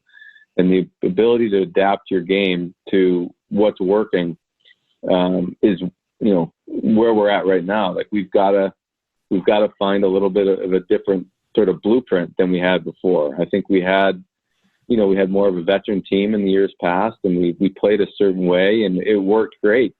But it doesn't mean that it's always going to work. And I think that's where we're at now, is we're trying to, change up a little bit and hopefully have some more success going forward. Stan, do you have a favorite Stanley Cup? Would it be 2015 just because you feel like maybe you had more of your fingerprints all over it? Not for that reason, but I do think the 15 Cup is like, I don't want to say that was such a grind. That was so hard to win that year. I mean, like the 2010 team, it's almost like just everything sort of went, it was almost like the magical season, right? Like everything went right. And then in 2013, that was the shortened year, and we came out of the gate like gangbusters, right? With 24 games without a loss to start the year. So that was sort of like that never happens. Like, rarely is the team that is good from day one, do they end up winning the Cup. Usually they stumble in the second round or the third round. It's like that never happens, where the number one team from game one goes all the way pillar to post and wins the Cup. But the 15 was like, it was such a grind. I mean, the Tampa final was, in the Anaheim series before that, like there was just so many touch and go games, and it's just so many triple overtime games. Like, it was such a grind to get there that I think when we finally won it, it was at home. We won the first 2 cups on the road, so I think it was almost like a sense of relief. The first 2 cups are more like joy. Like, wow, it was incredible. How much fun this was. That third one was just like, oh my God, thank God. Like, this was such a grind. So it wasn't so much because of my fingerprints. It was just the kind of the way it all went about. And now, we've had a couple of years and we haven't had success. You kind of realize, people don't realize how hard it is to win. It's so hard to get all the way to the cup and then win it. And I remember talking to Peter Chiarelli after the 2013 final. It was like in the summertime. And he said, we played just as many games as you did, and we had just as short a summer as you guys do, but you guys won the cup. We didn't win anything, and it was like, yep. The way we won that cup too, they had that game, they were sending it back to Chicago for game 7, and we scored those 2 goals. And, it was interesting. And it goes to show you that it's such a fine line between winning and losing. And you can be a great team. There's been several great teams in the last couple of years, but that haven't even made the final, let alone won a cup. Some teams have made the final, haven't won a cup. And it's just like, it makes you appreciate how difficult it is to win the Stanley Cup. Well, this is kind of a question I'm always interested to hear from GMs. I've never actually asked another one this because you're our first. But in the way GMs talk to coaches in the league and after games, I don't know how you do it after every game, if you talk to your coaching staff or the head coach, or after every 5 games. I'm wondering for you, do you hear from the owner, Rocky Wirtz? Do you hear from John McDonough, the president of the Blackhawks? I mean, if you guys go on a skid all of a sudden, are you hearing from them? Does it work the same way that maybe a GM talks to a coach? Well, I don't know how it is elsewhere. I can just tell you how it is. Rocky is unbelievable as far as an owner. I mean, he does not get in the way of anything. He wants to be informed of what's going on, but other than that, he's incredibly supportive. I mean, I've just heard stories that it's not that way other places, like they weigh in on doing this, doing that. Rocky doesn't do that. I mean, he lets people do their jobs. So I can't say anything but great things about him. And John McDonough is the same way. I mean, John's incredibly supportive. And, even this tough time we're going through right now, I talked to John this morning and he said, we're going to break through. You got to stick with it. We're in this together. It's I see things turning around. And I mean, he asked a lot of questions. John probably asked more questions than Rocky does, but they're questions just wanting to understand sort of the thought process. Never tells us to do anything. He's not that kind of a guy. So I've heard stories from other GMs, just that they don't have that same experience of, for me, I'm fortunate, I guess, to have the relationship that I do with John and Rocky, because they've been incredibly supportive. And for me, with the coach, the after games are pretty emotional. I mean, I'll go down and talk, usually just to kind of find out, are there any injuries? Do we need to make any changes, or is anything dramatic? But other than that, I try to wait till the next day. And I think usually you have a more productive conversation, kind of go through. They've watched the game again, and their thoughts on the game sometimes have changed from what they were in the moment. You have an instinct as a coach that, this guy was brutal tonight, and you might just remember the one bad play. And then you watch the video and the guy actually did a lot of really good things, one mistake, and you remember that mistake. So I think the next day it's a more productive conversation. And I think that I found that that's more successful. Stan, sports fans are a pretty fickle breed, and pro sports is very much a, what have you done for me lately business. Despite the success you had in Chicago, do you feel the fans have perhaps turned against you recently? I don't know if that's true. I mean, I know I'm just sure that there's frustration, and you come to expect a level of performance. We've had really strong teams for a long time, and I think, in the process of that, going back to 2009, 10, we've captured a new fan base, like a younger. There's obviously that core group of fans that have been there forever. And I think what happened was we had this new group, and really all they experienced was success. We won in 10, and we won in 13, and we almost won in 14. It was the year we lost to LA in game 7. And then we won in 15. So they're sort of only used to a lot of success. So I think it's understandable. I mean, I'm a fan of sports too. And when your team doesn't do well, it's frustrating. So I get it. And I mean, I think the one thing that you don't ever want to happen is for the passion to go away. And even if it's frustration and even if they're mad, at least they care about your team. And, it wasn't always that way. And those early years were sort of lean. And I think as a result, even though there's been some tough times lately for sure, and I know there's some people that aren't happy with me, at the end of the day, you got to do what you think is best to try to bring better results. And then when you win, everyone's happy. So that's really what we're focused on, is getting this thing turned around and getting better results. And but I get it. I realize where the fans are at, and I understand.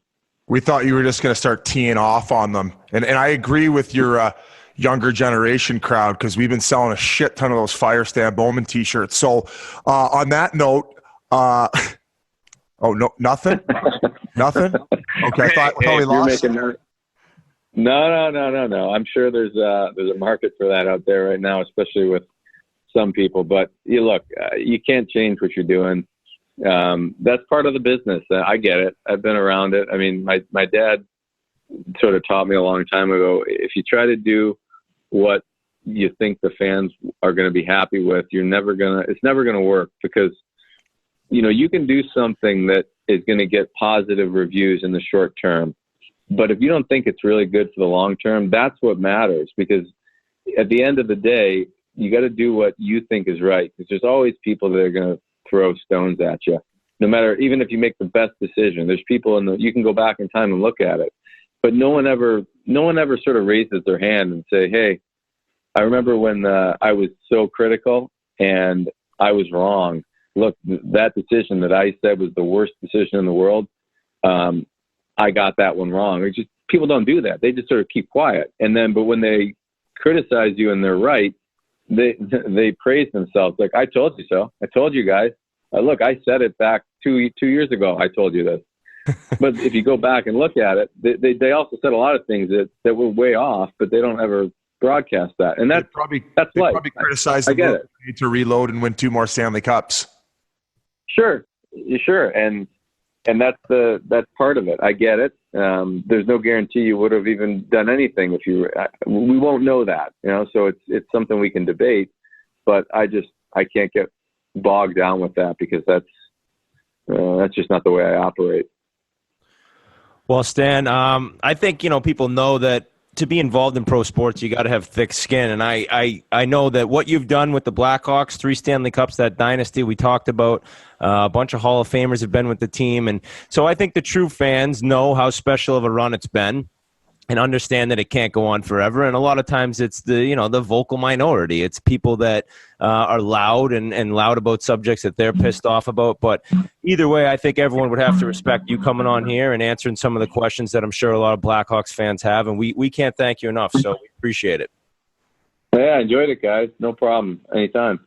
Thanks a lot, Stan, if you're looking for a 4th line left winger, that can't skate or fight anymore or shoot the puck.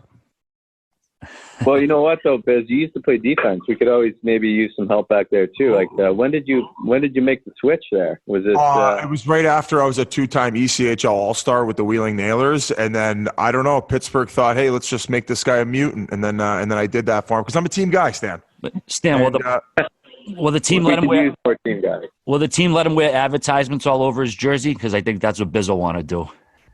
Well, we might have to make an exception there, because he's got his own brand, and it's a popular one. So nothing wrong with that. But thank you so much, and we appreciate it. And thanks for listening. Continue to listen. Maybe we can get on Taves or Kane if you tell them little Chiclets bump. People catch fire when they come on this podcast. Yeah, maybe they'll want to follow my footsteps. They'll probably be more interesting than me, so they might want to. I'll be a good one to follow. All right, thanks again, man. And Stan, Biz20 promo code for 20% off Eagle Energy and Herbal Active. I'll shoot you the message. I'll get right on that. Thanks. That interview was also brought to you by Omaha Steaks. Guys and gals, it's that time of the year again. The holidays are upon us. You want to get a nice gift for your family members, and everybody likes steak. That's why you want to reach out to Omaha Steaks and get the awesome package deal that they're giving us this year right now for Chiclets listeners. Listen to this, man. You get 4 hand-cut, aged to tenderness, top sirloin steaks, 2 savory premium pork chops, 4 chicken fried steaks, 4 Omaha steak burgers, 4 snappy kielbasa sausages, all beef meatballs, 4 perfectly browned potatoes au gratin, 4 made from scratch caramel apple tartlets, plus you get 4 more burgers just for free. Total value of that is nearly $200, but right now you can get it for just $49.99 if you go to Omaha Steaks and enter the code Chiclets into the search bar. Again, this is an amazing deal. Omaha Steaks, they've been in business for 5 generations. They've been around for 100 years. They're an American institution, and they're also one of the best gifts you can use this Christmas season, Hanukkah, whatever family members you want to get. Again, everybody loves steaks. So once again, go to omahasteaks.com, enter the code Chiclets in the search bar. You'll get 74% off the Omaha Steaks family gift package. Normally $195, you'll get it for $49.99. You can't beat it. So get on the internet and do it today. omahasteaks.com, enter the code Chiclets. Well, thank you very much to Stan Bowman. That's huge for us to get a real life GM on in the National Hockey League. And there was obviously some tough questions that he had to answer. I think we're not the hardest question askers in the world. We usually stay pretty light on this, but obviously with the way things have gone for the Blackhawks, you got to respect him coming on and giving his opinion on why he made certain moves. Biz, that most recent move, what do you actually think about that? I feel like you love the Yotes in that deal. I do, but before that, were you guys kind of curious to how many notches Kaner had in this guy's basement? 7,000. I kind of wanted to ask, but I that would have been like the final straw. Like, guys, come on. We should have gave him like an ultimatum. He had to answer that, or who's got the biggest biggest wrench in the organization. Dude, it probably would have been that Akeem Alou. Didn't that kid have a wrench? He was on the Blackhawks for a little bit. Yeah, apparently he does have a weapon. Yeah, I do like the trade for the Oats. I think that the upside on the trade, I think Schmaltz could potentially be a first-line center. I know people in Chicago, after seeing what he's done there this year, are like, oh, no way. He played with Kane, couldn't produce. He's looked very good with the Oats. He's got a couple other dynamic players on his line right now in Keller and Galchenyuk. He's got 4 points in his 3 games so far. I think that he can max out at first-line center. I think that we at least got a second-line center of NHL caliber. Going back, if Strome can scale up, I think that maybe he can be a second-line center. I don't think that he'll be a first-line center at the National Hockey League level. That's not a knock on him. I think that's a compliment if anyone could be a second-line center at the NHL level. As far as Perlini's concerned, I don't know if he's going to find his consistency in Chicago. I like this trade for the Arizona Coyotes, and you don't need to worry about signing 2 guys. Now you got to just focus on the one guy that you like. And Chaika had Schmaltz on his radar for a while. And finally, after a slow start, he was able to get him and move 2 pieces that he wasn't confident that we're going to scale up to what Coyotes needed. So I like this trade a lot for the Yotes. Credit John Chaika. He's done a lot of fucking good moves since he's been with the Coyotes and does not have a lot of salary to play with. Yeah, it was fun talking to a GM. Obviously, we deal with players all the time. Well, a couple other random celebrities we'll get to later in the week. But I enjoyed talking with him. I enjoyed getting to know his background and doing basically with a GM what we usually do with a player. And kudos to him for making himself available to us. I know we've been talking to some other media. And like you said, Witz, we're not traditional media. And I was appreciative that he come on with us. So it was good stuff. I hope the fans like it. And speaking of that, the reason why the Coyotes won on Saturday night, I ran into Harry Knuckles in the hallway going into the rink. Hilarious. Dude, and those knuckles will melt your skull. I actually think he's trimmed him up a little bit. I think he's scaling up towards playoffs. He's going to get ready for it. But he said he'd caught wind that his name was mentioned on the podcast. He wasn't upset. He kind of loved it. I feel like people, in those types of it rolls when all of a sudden they become like a household name, and now Coyotes fans are aware of who this guy is and how the team rallied around him when we made our run there. I think it's probably cool for him. So he seemed like he was pretty pumped about it. I wouldn't imagine he has social media. I could picture like he probably heard about the podcast. He's like, fuck, man, I got to trim these up. And then he's up in his bathroom like, and his wife sees it. She just turns around like, she just stays silent. She's just fist bumping. He's finally shaving those fucking things. Jeez, there's peanut butter and boogers stuck in them usually. Harry Knuckles. What's his actual name? Harry? No idea. We just call him Harry Knuckles. That, But you have to use so people who didn't listen to the podcast where we talked about him. He's a guy who works at the rink. He works security. I mean, when you're heading in and you're passing the away team's locker room, he would always give you knuckles. And I thought I was the only one getting knuckles. I thought I was his favorite player. Well, that wasn't the case because one day in the locker room, Radoslav Kozla was like, "Hey, does anyone get like knuckles from that guy by the away room?" And everyone's like, "Oh yeah." And he's like, "Man, that guy's got Harry Knuckles." And like the whole room burst out laughing because everyone I think thought that they were the only one getting the knuckles. And sure enough, we rallied around him. And we were, of course, in the locker room before the game. Let's fucking do this for Knuckles, boys. Come on. Do it for Harry Knuckles. I fucking love your Eastern accent. When you do Eastern European accents, Biz, those Harry are Knuckles.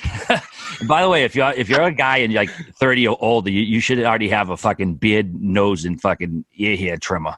I mean, I don't know what he trimmed them with, but I see dudes sometimes with like fucking hair coming out of the ears. It's like, bro, you gotta fucking trim that. Dude, you had hair coming out of your ears that was like touching me when we were back on your couch in the beginning of this podcast. Nah. You manscape all right? Footage. Downstairs? No, like overall. Like what about? Yeah, no, I mean, I keep my beard trimmed, but no, I definitely like nose hair, ear hair. I hate that. Like, I'll have fucking 19 days growth on my face, but my ears and nose and even my eyebrows, you got to stay on top of that. Otherwise, you'll look like fucking Andy Rooney. Could you imagine walking in RA shaving his sack with a razor? I'm so adamant about shaving my sack because at least it like makes it look a little bigger. I'm like, geez, a monster bush, all of a sudden you shave it back. Like, I just got like a half an inch more. Old porn star trick. I use the clippers, like where I get it down to like I put the one on it, the one guard, and I trim up my hoop too, because like I mean, I'm a bit of a savage. I kind of like getting that old rusty trombone once in a while, so I always keep it. That's a classy move. You don't need a complete jungle down there. Oh yeah, you think Stan's still listening? Actually, I won't even say who told me to do this. I tried it once. It's unbelievable, but there's a big time back. There's a bad thing that happens with it. God, I wish I could say who does this and told me to do it. Either way, nair, right? Oh, you nair up your hoop, dude, and then you go in there with like a face cloth and you just rub it all out, and you just spend time in there, and then it is just a complete smooth cornhole for a long time. The only bad part is I think it grows back. Back worse. Double thicker. Is that a wives' tale? No, it grows back worse, man. I mean, the only way to properly do it, I wish I could get it. I should get it lasered. I took the words right out of my mouth. I wish you can get electrolysis from like your fucking waist down and just you can get it all off. Yeah, imagine them getting fucking doggy style up on a doctor's bench, getting lasered, your asshole lasered. Hey, it's like a kid I know that had a hemorrhoid and he had to get it like worked on, dude. He said there was 2 nurses, legit, both mid-20s smoke shows that were holding open his 5-hole so the doctor could get in there and work on it. Oh no. It's like it was the most embarrassing moment of my life, bar none. 2 rockets just like, look at this kid. You have to hold his hoop open. Jeez. I had some guy shit I had to get tended to, urology related stuff, and I had seen a couple different doctors. It's fine, nothing fucking major. Yeah, sure. Sure it is. Usually, no, not I was nothing like cancerous or nothing like that. I went in second pee hole to get my nuts checked because I thought I felt the growth in my nuts. By the way, now that we're saying it, if you do, guys should check their nuts in the shower. Not even kidding. If you're keep going. So, anyways, no, just a little fucking health advice from the boys. And I went in. This 20 promo code. You can go check out RA's doctor. You get a little 20% discount. No, so I went in to see a new one, and it was a female urologist, and she was a smoke bomb, and I had to like drop trowel, and I was like, oh man, I wanted to make an excuse and be like, oh, it was kind of chilly on the way in here, It's like, oh, for sure. Like, I have a grower. I have a grower, not a shower, man. Like I got neither. I think chuck in a Cialis before I went if I knew it was going to be a girl. Speaking of hoops, I got a little trick I do is sometimes I put I got a tub of toothpaste in the shower and I put a little toothpaste in my hoop area to clean it out. That way it gives a little little zest, a little minty taste, keeps it nice and fresh and keeps it from getting sweaty and stuff because you never know if you start grinding on the dance floor a little bit and then you bring the girl home, she might not want to give you the old rusty trombone if she ain't smelling the mint. Maybe I could get some toothpaste like infused into my bidet, so it's not just hot water. It's also just a little side. Or Listerine. Like, you know how the loop they have in the toothpaste, like the cool part, like that makes it like look like you know what I'm saying? You know? Yeah, waves. Yeah, waves. Like I get, even if the wave's in the water, all of a sudden I'm just like a zesty, just hop off the toilet. Yeah, I gotta lock that toilet. There's a big party today at my house. I'm a firm believer though in keeping hair. Like you guys talked about getting the laser done. I think that like you look like a little boy when you're like completely shaven. I think you need a little bit. And then like when you're 50, 60 years old and you have no hair on your body, it's going to look weird as shit. You're going to look like Benjamin Button. All I know is my body's awful, awful body, but it's way worse when it's really hairy. So at least I get if I get like 0.2 difference in what's it called when you show your definition? I have a 0.2% improvement in definition with my chest shaved, so it'll remain that way until I really don't care about anything anymore. Hey, Witz, did you catch Yan's mic'd up, that clip that was that we tweeted out? He's a beauty. And you know how much of that they had to like not put? I mean, if you could ever get Keith Yandel, did that go decent? That didn't go viral, Mikey, but did that get a lot of likes and retweets? Yeah, it got a ton of action. Yeah. So, I mean, God, can you imagine the ones that they couldn't show? It'd be on like, they'd have to show that on NFL Today. Just some NHL kid was so funny that we're bringing it into another sport. So shout out to Keith Yandel. By the way, Tom Wilson, boys. Yeah. Tommy Wilson. Back in the we gotta do this again. And I want to say, first off, I mean, good thing for the Capitals he's not getting suspended because he's unreal right now. He's over a point per game, right? And he's dominating, playing on the top line, just a physical force. He's so much bigger and stronger than everyone. What did you think of the hit, Biz? Well, yeah, I think the narrative of he's useless is out the window. And I'm actually shocked at how much this guy's scaled up. He's had a bit of a weird career as far as like, I think that what they wanted from him initially was what he is now. But I think everyone, if he can sustain offensively what he's doing, I mean, he's worth the money that they paid him. I thought it was an overpayment when I saw the contract, but I mean, he's playing up to that money right now. Are we all in agreement of that? Absolutely. I mean, 7 goals, 6 assists, 13 points in 9 games. I mean, fucking. You wonder with his suspension, he missed so many games and he was just skating on his own. And it was definitely with the skill coach. I'm saying definitely, but I'm assuming.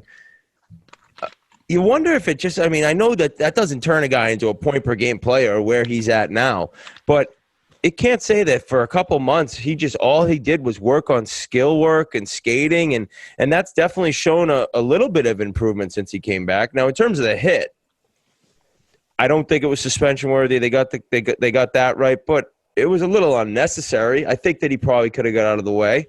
I think that he knows what he's doing. Maybe he'd tell you different, but there was a decent enough amount of time. I saw Alex Tanguay on the NHL Network say it was a long time for him to be able to move out of the way. So I think he probably ran into him knowing what he was doing, but he also knew he wasn't drilling him in the head. Yeah, that was the one thing I didn't like about it was the distance that he had to make his decision. I know what I would have done tracking back in that situation is as soon as he turned around, I would have slowed up. That too, or took inside positioning like he did. Obviously, he still clipped him, and he did move his leg, and his shoulders came in as if he was trying to avoid it.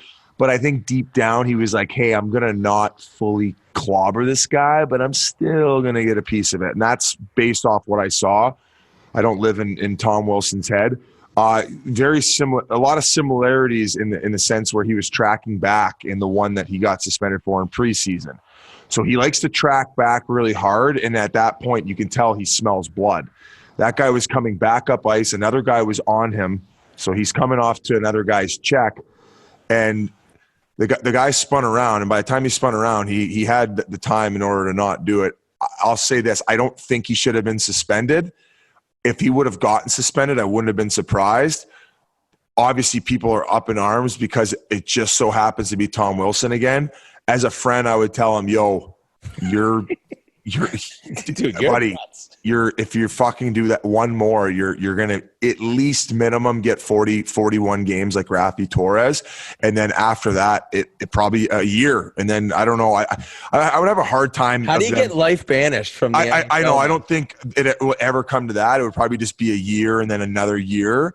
But to me now, it's a little bit psychological. I feel like he's in Rafi Torres territory where like he just can't fucking help himself. And to me, how many times has he been suspended in the last like 2 years? I think you probably have the number, RA. And while you're looking it up, the chances of him from here on out not having at least one or two more ordeals it's fucking going to happen.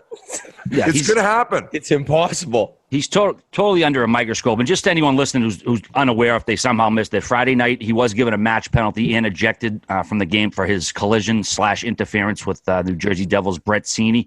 And yeah, it because of his reputation, he's had similar hits. It is kind of like I call it an Urkel hit. Like, did I do that? You know, like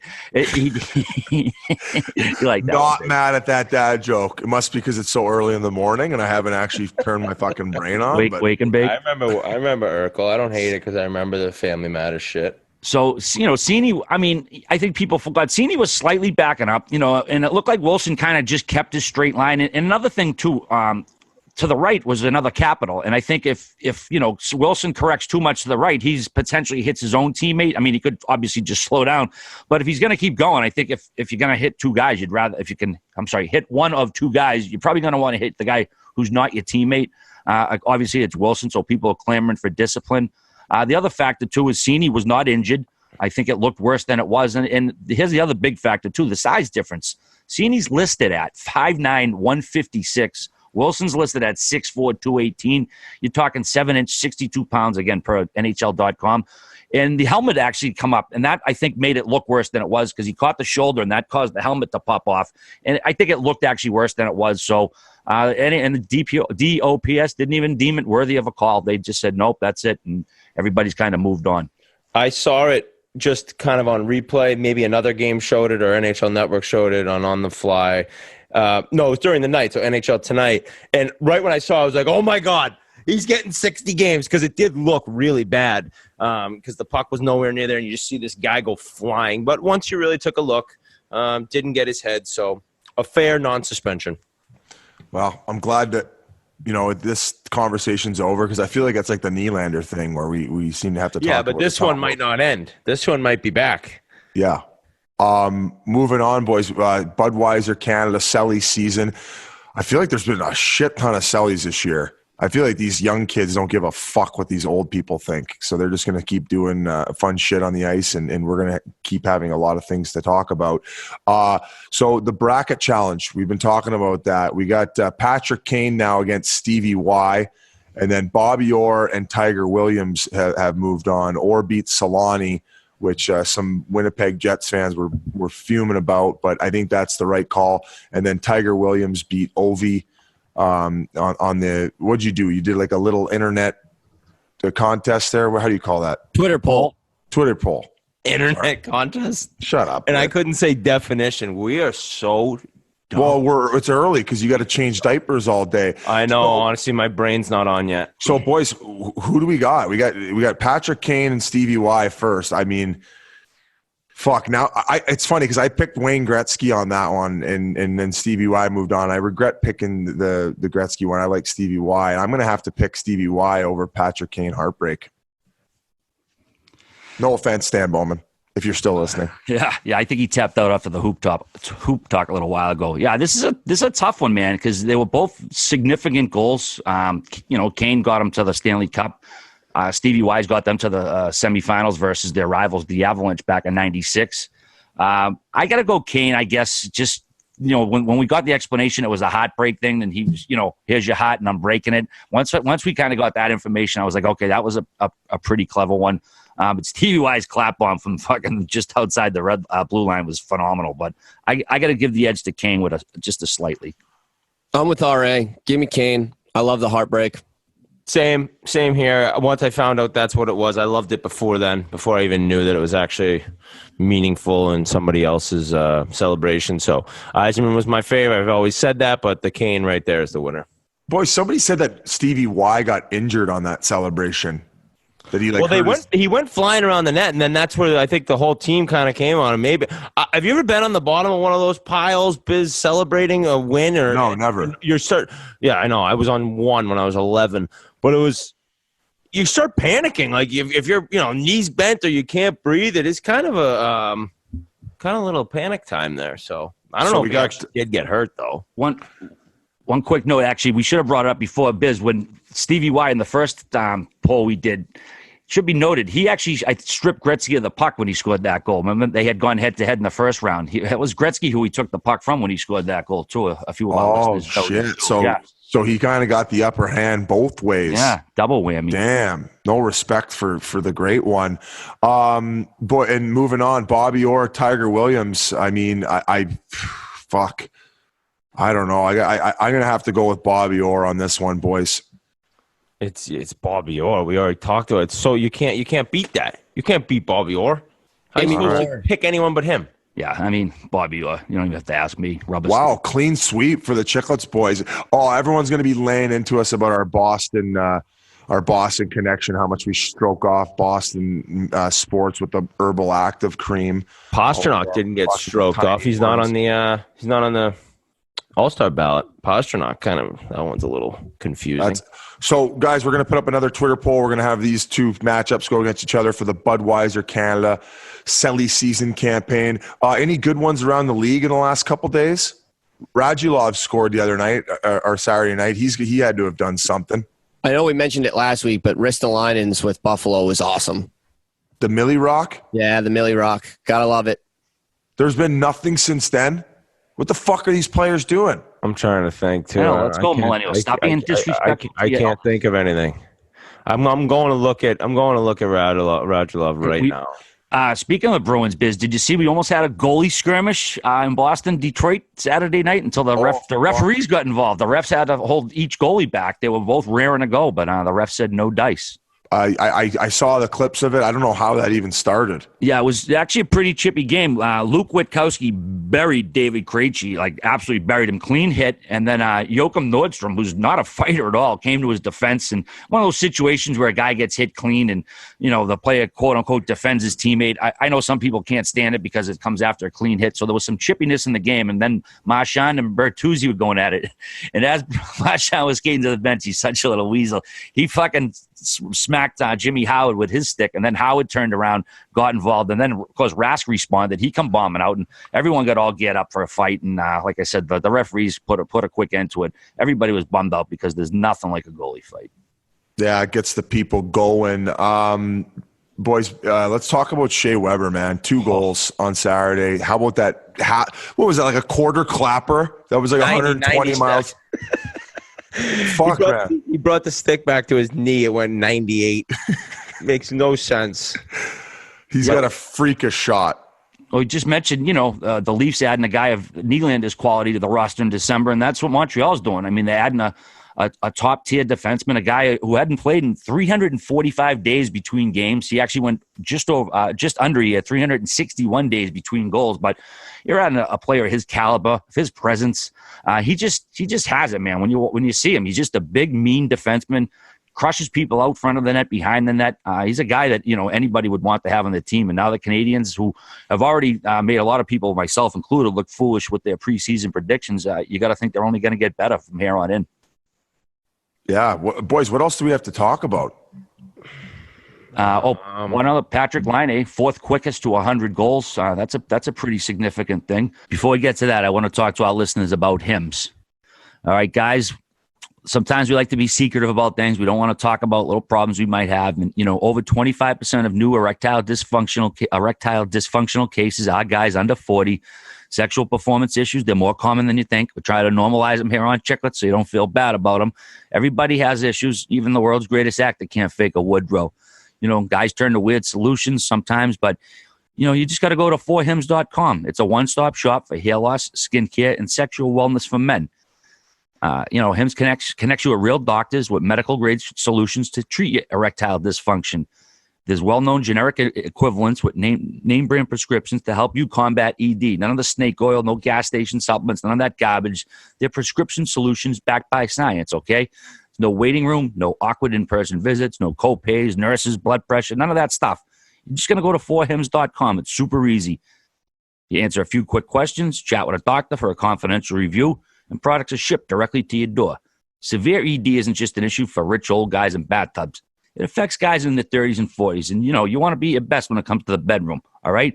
And being your best means performing your best. It's erectile without the dysfunction, or as we say, hard man easy. Say hello to your little friend. So try Hims for a month today for just $5. We'll get you started for just $5 while supplies last. See website for full details. This would cost hundreds if you went to the doctor or a pharmacy.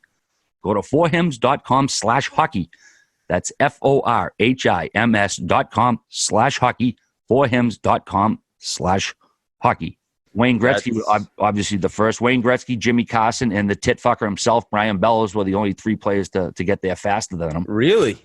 Yeah, he's the wow. Jimmy Carson and Bellows. I never would have guessed those two. Yeah, me neither. Yeah, surprising names right there. But congrats to Patrick Laine. And to finish this off, we mentioned it earlier. The National Football League. You guys, are you in agreement with me that the Kansas City Chiefs or the NFL or somebody had seen that video of Kareem Hunt before it came out with TMZ, and they knew exactly what he'd done, and then they just figured, oh, we'll wait till the public pretty much forces us to get rid of him. Like they're all that much of scumbags, I think. Well, Adam Schefter tweeted out today that the NFL's investigation, they didn't interview either Hunt or the woman he assaulted. How the fuck do you conduct an investigation and not talk to the two principals involved? Listen, man, I've been watching the NFL since I was in diapers. I've watched less and less of it each year, and not even the Brady Deflategate stuff. I know people say, oh, you're a Pats fan. Just the moral depravity of this fucking organization, the NFL. The whole lying about the concussions, like just bullshitting all these retired guys. And then the way they handle the domestic violence stuff, it's fucking sickening. They hope it goes away, and it doesn't come up, and it always does. It always bites them in the ass. They're just idiots in charge and too many scumbags in the league. It makes you not want to watch the fucking league. And I swear to God, I don't watch nearly as much NFL. And I know I'm not going to have any effect on their bottom line. I'm not a dummy, but just from my own personal perspective, it's like, fuck, man, I don't want to condone these assholes. And let me say about Kareem Hunt, how fucking dumb are you? Can you be any fucking dumber? You're gonna make millions and millions of dollars. You have the world by the balls, and you're in a hotel lobby attacking a girl because what? She won't like fuck one of your buddies or won't go up with you? Well, the story is she dropped an N-bomb on him, and I think she hit his girl. Okay. Either way, that's nonetheless that's awful. Dumb on her part, but like just tell her to leave. Dude, like there was instances when there was stuff going on in bars or stuff where I was like, I got to get out of here because like I have I'm a draft pick of the NHL. I hope to be a professional athlete. Like use your brain, dude, and realize I got to get out of this situation. Like your whole life's in front of you. You have everything to lose, and you're so fucking stupid. All these guys that get into this shit, like. Dude, just walk away. Like, leave early. Have your buddies deal with something. Just what are you doing? And it's just amazing to see how many of these NFL players are complete and utter morons. You can't even believe it. Just on every issue. Every week there's another issue. Like, dude, use your brain one time. Once. Yeah, you know what it is? These guys, a lot of them, they've been babied and coddled for so long. I mean, you're talking back to 10, 11, 12 years old. A lot of these kids are talented. So they've been coddled for so long that when they fuck up, they always get away with it because people cover their asses because they know eventually they're going to make money. They're enabled as anything. So when they do this shit, they're so used to getting out of trouble. And then, something like this happened and the guy crapped out and fuck him. He should get what he deserves. I'm glad I was afraid of my dad. You got to be afraid of your dad growing up. These kids weren't afraid of their dad. Fucking morons. I'll say this. There's nothing that could fucking make me touch a woman. I could walk into my wife getting stuffed by 3 different dudes, and I just be like, all holes? That sucks. Like, what could bring you to want to, like, physically harm a woman? Yeah, like, even if they're chucking bombs at you, you can just kind of, like, grab their arms and just, like, push them away and be like, yo, like, please stop. Please stop fucking pounding my face in. Please stop getting triple teamed or by my getting buddies. stuffed by 3 dudes. Oh, wow. But yeah, not good. Stuffed and stop Wit, punching my nose bigger. not good. Well said. And it's just it seems to be a reoccurring problem in the NFL. So check out the NHL if you really want to see some true athletes with some respect and honor and appreciation for where they came from. Fucking loser NFL players. NBAers too. Fuck you. For good measure. I can love it. All right, boys. I think that about wraps up episode 130. Had a good one here. Stan Bowman was a great guest. I enjoyed the chatter of the contract. Any additional thoughts, boys? No, good episode. Thanks to Stan Bowman and Pussy Crusher 6969.